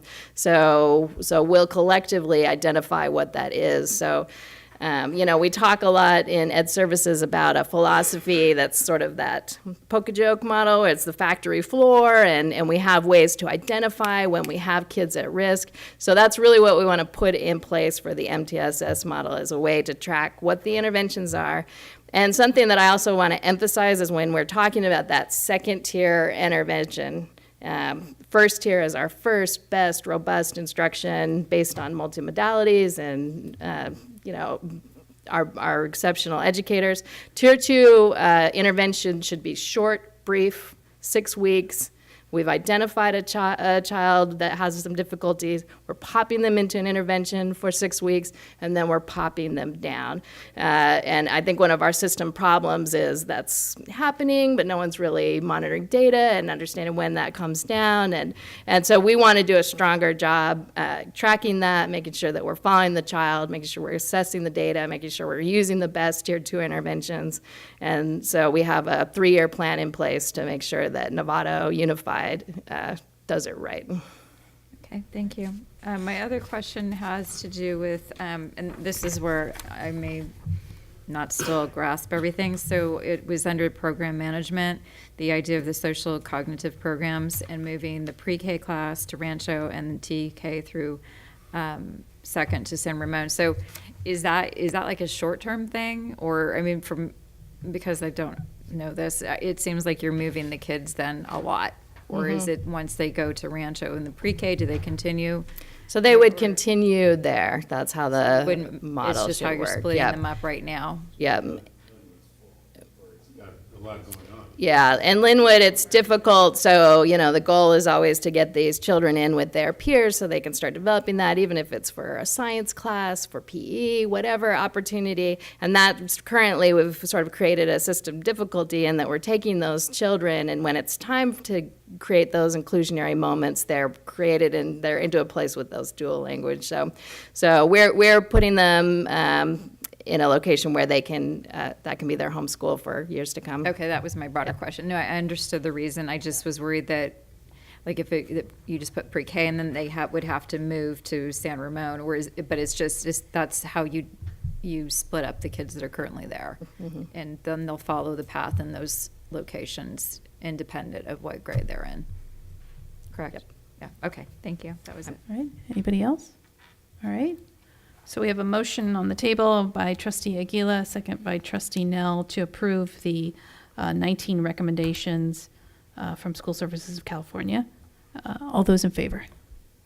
Okay, 6-0. Thank you. One absent. Thank you so much. Thank you, Amy, very much. We're going to go to the job description for the Assistant Director of Special Education. I pulled this. There was some questions from the public about this. So if Chris or Amy could just, whoever wants to tag team. You probably spoke to it a little bit through your presentation. It's not a new, it's a new position, but we're swapping out Yeah, just I think to say it really concisely, we had a position, coordinator of behavioral health. That position was vacated by Karen Jimbo earlier in the year. That position will not be refilled. It will be replaced with this position. Same pay grade, same work calendar, different titles, slightly different work as a result of the recommendations from School Services of California. So this is just really a change of name and some responsibilities for the position. Okay, thank you for that clarification. Motion? Okay, so we have a first by trustee Aguila, a second, trustee Nell. All those in favor? 6-0, 1 absent. All right, thank you. The performance-based education. Back to Jen Larson. Good evening. You guys have actually heard quite a bit about our performance-based education plan and know that Marzano will be our partner who will be working with our teams to facilitate some of the shifts that we're looking for in the classrooms, but also in our grading systems. And during the low performing student block grant plan that Amy Carter brought to you and you approved, it mentioned in there the work that Marzano will be doing, but without the actual contract. And I wanted you guys to see what the services will actually look like and include. The contract will come out of that low performing block grant, but as you can see, now we have the proposal, and in your board cover, you have the list of the services that will be provided. So I'm here tonight to ask for final approval for that contract so that we can move forward with the Marzano partnership. Trustee Nell.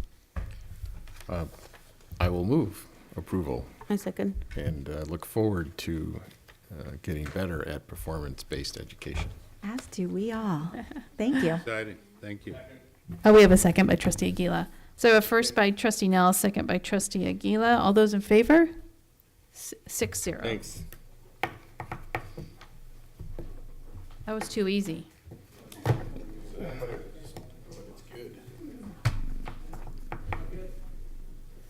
All right, this is 15C. Mike. Me again. Now it's Mike's turn. I took a board meeting off. Thank you. Apologies, I battling allergies, and it's allergy 6, Woolard 0. So my voice is slowly coming back, but if it cracks, I already done the puberty thing. So here tonight, trustees, to get approval to award a contract to Matrix HD Incorporated. Is that me?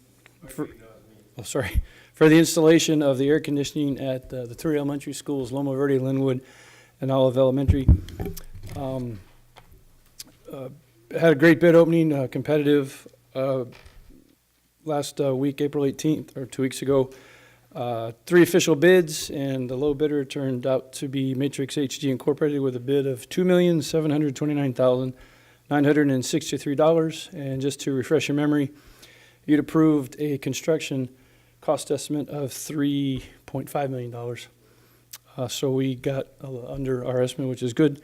So just here to recommend staff or board approve awarding the contract for $2.7 million to Matrix HG Incorporated. Madam President, I'd like to move on that. All right. Move approval of the contract to Matrix HG for installation of air conditioning at Loma Verde, Linwood, and Olive Elementary Schools. All right, a first by trustee Cooper, a second by trustee Millerick. All those in favor? One question. Oh, yes. Are these heat pumps, so they are both the heater and the air conditioner all in one unit? Correct. Very similar to what we did at San Jose Middle School. The only difference is we're not using individual classroom condensing units outside. We're using bigger condensing units for each wing. So Okay, 6 thanks. classrooms would be tied. More efficient, maybe. Well, carrier units. with that said, any one classroom can activate their Correct. program without having to activate the whole wing. So unlike San Marin High School, which would be is you had to fire the whole campus in order to heat one room. Still individually room operated, just. Okay, thank We you. got lucky on this, though, $758,000 savings. I'd like you to hold that thought for about Yeah. 2 more. Right, I know. Yeah, he's Next got one. some. He's got a plan. I know where that money's going to go. It's a game we play. Trustee Cooper was the first, trustee Millerick was the second. All those in favor? 6-0. Madam President. All right, 15D. Okay, second item is here to get board approval to award a contract to, these acronyms start running together, GMH Builders for the food and nutritional services, the fans renovation project over at our Olive Avenue warehouse. Again, we had a bid opening April 25th. We had two bids, very competitive. They were really, really close. But the parent low bidder was GMH Builders. Unfortunately, his low bid was $1,367,000 when our construction budget estimate was $889,876. Delta of about $477,000. I will say we immediately asked, got details on his bid and found that majority of that difference is in the food services section, basically the big walk-in freezer and chiller that we're installing. And we believe there was some confusion or misinterpretation of the specs we put out, so we're looking to value engineer a lot of this down by clarifying those things. Can't guarantee we'll get all the way there, but we believe it shouldn't be this much of a difference. And I will say, you've previously approved an overall project budget for the grounds maintenance and operation facility and the fans facility for a total project budget of about $5.4 million. And we split out talking about the two to not confuse you. At this point, we're not asking for more money for the overall project. We think we should be able to get this down. And the next board meeting in 2 weeks, I'll be back asking to award the other half of this project, the grounds maintenance and operation facility. And if by that point we feel we need to ask for an increased budget, we'll come to you at that point to ask for that. So at this point, I'm just recommending approval to award this contract to GMH Builders for the $1,367,000. Okay. I have a question. Yes, Trustee Millard. In terms of the value engineering, you and I have had conversations about quality of plans and specs and value engineering and clustering of pricing. Do we think we could have done a better job on the plans and specs on this one? Is that what you just told us? I think it's a little more detail on our part and a little assumption on their part that they're providing us the Cadillac version when we thought we asked for sort of the Ford. Chevy or Chevy. something, Right. Peugeot. So I think a little of both to answer your question. Okay, so with that, I'll move approval. Okay. Yeah, Trustee Aguila? Question. So I'm still not clear about the amount that you're asking for tonight. So it was, we had approved for 800 or so, and now they're asking for $1 million. And then tonight you're saying that it's not going to be that much? Yeah, no, But yet you were asking for it, so can you clarify that? I'm sorry to be confusing. Yeah. So basically, you all approved a project budget for the GMO building and the fans project together for $5.4 million back in, I think end of April. We've now split these projects out because we went out to separate bids for them. So I'm talking about them like individual projects, but they're still under one bulk project. Our estimate for this portion of that project was $889,000, and we're under what the low bid was. And I have confidence we can reduce that delta between what he bid and what we had estimated. So at this point, I'm not recommending you increase our project budget over that $5.4 million. And in 2 weeks, I'm going to come back and talk to you about the GMO facility. And if at that point that one comes in and I need to get more money overall, we'll come ask for it. I know that's confusing, so apologies for that. All right. So we have a first by Trustee Millerick. Second? Okay, a second by Trustee Nell. All those in favor? 6-0, one absent. Correct. Actually, the AC project got back-checked out of DSA yesterday, and we're, June 15th, we're going to start moving on that project. Okay, the last item was the one from the consent. Staff pulled this because you have a new cover at your table. It's a new... I would like to call this the Sudafed Days cover memo. No, I really apologize.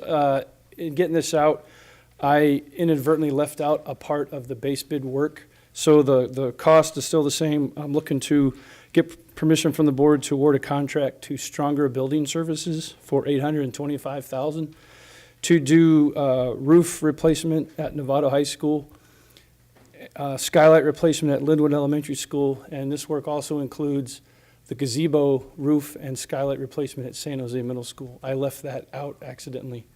That was part of the base bid. So, Okay. Trustee Millerick? So Mike, thank you for the time earlier today. We talked about these issues. The number of times we have approved replacing the Novato High roof, and we do a layer on top of a layer, a patch instead of a replace. It's gotten to be, I mean, and that same team that did that work has done some really great work at San Marin, where they're getting 20 years of life out of the roof because they use some advanced materials and some great techniques. So it's not an across-the-board problem, but is this the last time you're going to come to us for the next 20 years on the Novato High roof? I mean, what work have you done to make sure that this is a permanent solution as opposed to one more patch? right. Well, again, we had you all previously approved us to get a roofing engineer out, and he analyzed all the roofs we're looking at and helped us develop the scope of work. And basically, just like you said, we've put patches in combination of partial replacements, sort of cost savings measures to try to stretch the dollar, short-term savings that end up being long-term cost.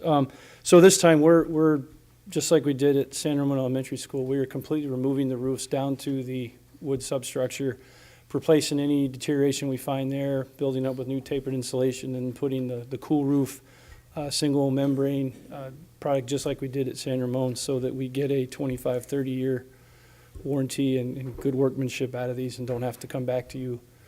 Hey, we have roof leaks in 5 years, so. So now the more important comment. We have spent a quarter or a third of our bond money. We have a district that is operationally upside down. We spend more money than we take in every year. We have to find ways to be more, and this is to the board members, we have to find ways to be more efficient, to find ways to reduce our operating costs, to invest in things. So the 3/4 of the bond money that's left, I would like us to repurpose our thinking, go back and recheck everything and make sure we're spending the money not on another field or one more performing arts center or one more science wing, but to go back and spend the money to make sure that we can survive as a school district within our budget without having to spend operational costs. And this, replacing this damn roof one more time, is an operational cost that we couldn't afford to begin with, and we can't afford it now. We did the same thing with the Nevada pool. We replaced it probably 3 or 4 times before we finally tore it out and did it right. We need to direct our superintendent and our construction team to be able to do if not fully leads, certainly move towards high reliability, high maintainability solutions that allow us to operate the district at less cost. And I'd like your support, the board's support, in moving in that direction. And maybe we need an actual action item on the money that's left to talk about how we're going to do it. Maybe not tonight, but I think we have to look differently at this district. We're only 7,000 students now, and we were 8,000. We have to find a way to cut costs. And one way is to start closing schools and getting rid of buildings. But maybe doing smart work is the other way. Superintendent Hubbell? So I appreciate that thought, Trustee Mulrick, and I think it's 2 weeks. We're bringing the plan, Yancy and Mike, to reallocate I think there's not enough money. We have fewer projects. Here's our plan for how we're conceptually going to look at that. So I think that'd be a perfect time to look at what you're talking about, which is along the way, can we do some projects that are going to save us some operational expenses moving forward. So I appreciate the thought, and I think that's the best time to look at it and when that comes back. All right. You'll move on this, okay? So first by Trustee Millerick, second by Trustee Cooper. All those in favor? 6-0, 1 absent. All right. Thank you very much. That concludes our meeting this evening. Our next board meeting is the 21st of May. Where we do some, including in that meeting will be some recognition. It's starting at 6 o'clock is the open session starting. May 21st. No closed session. Well, starting at 6 o'clock. So that we'll be doing our recognition, which is our NISA awards for the student, and retirees and recognition of employees. This meeting's adjourned.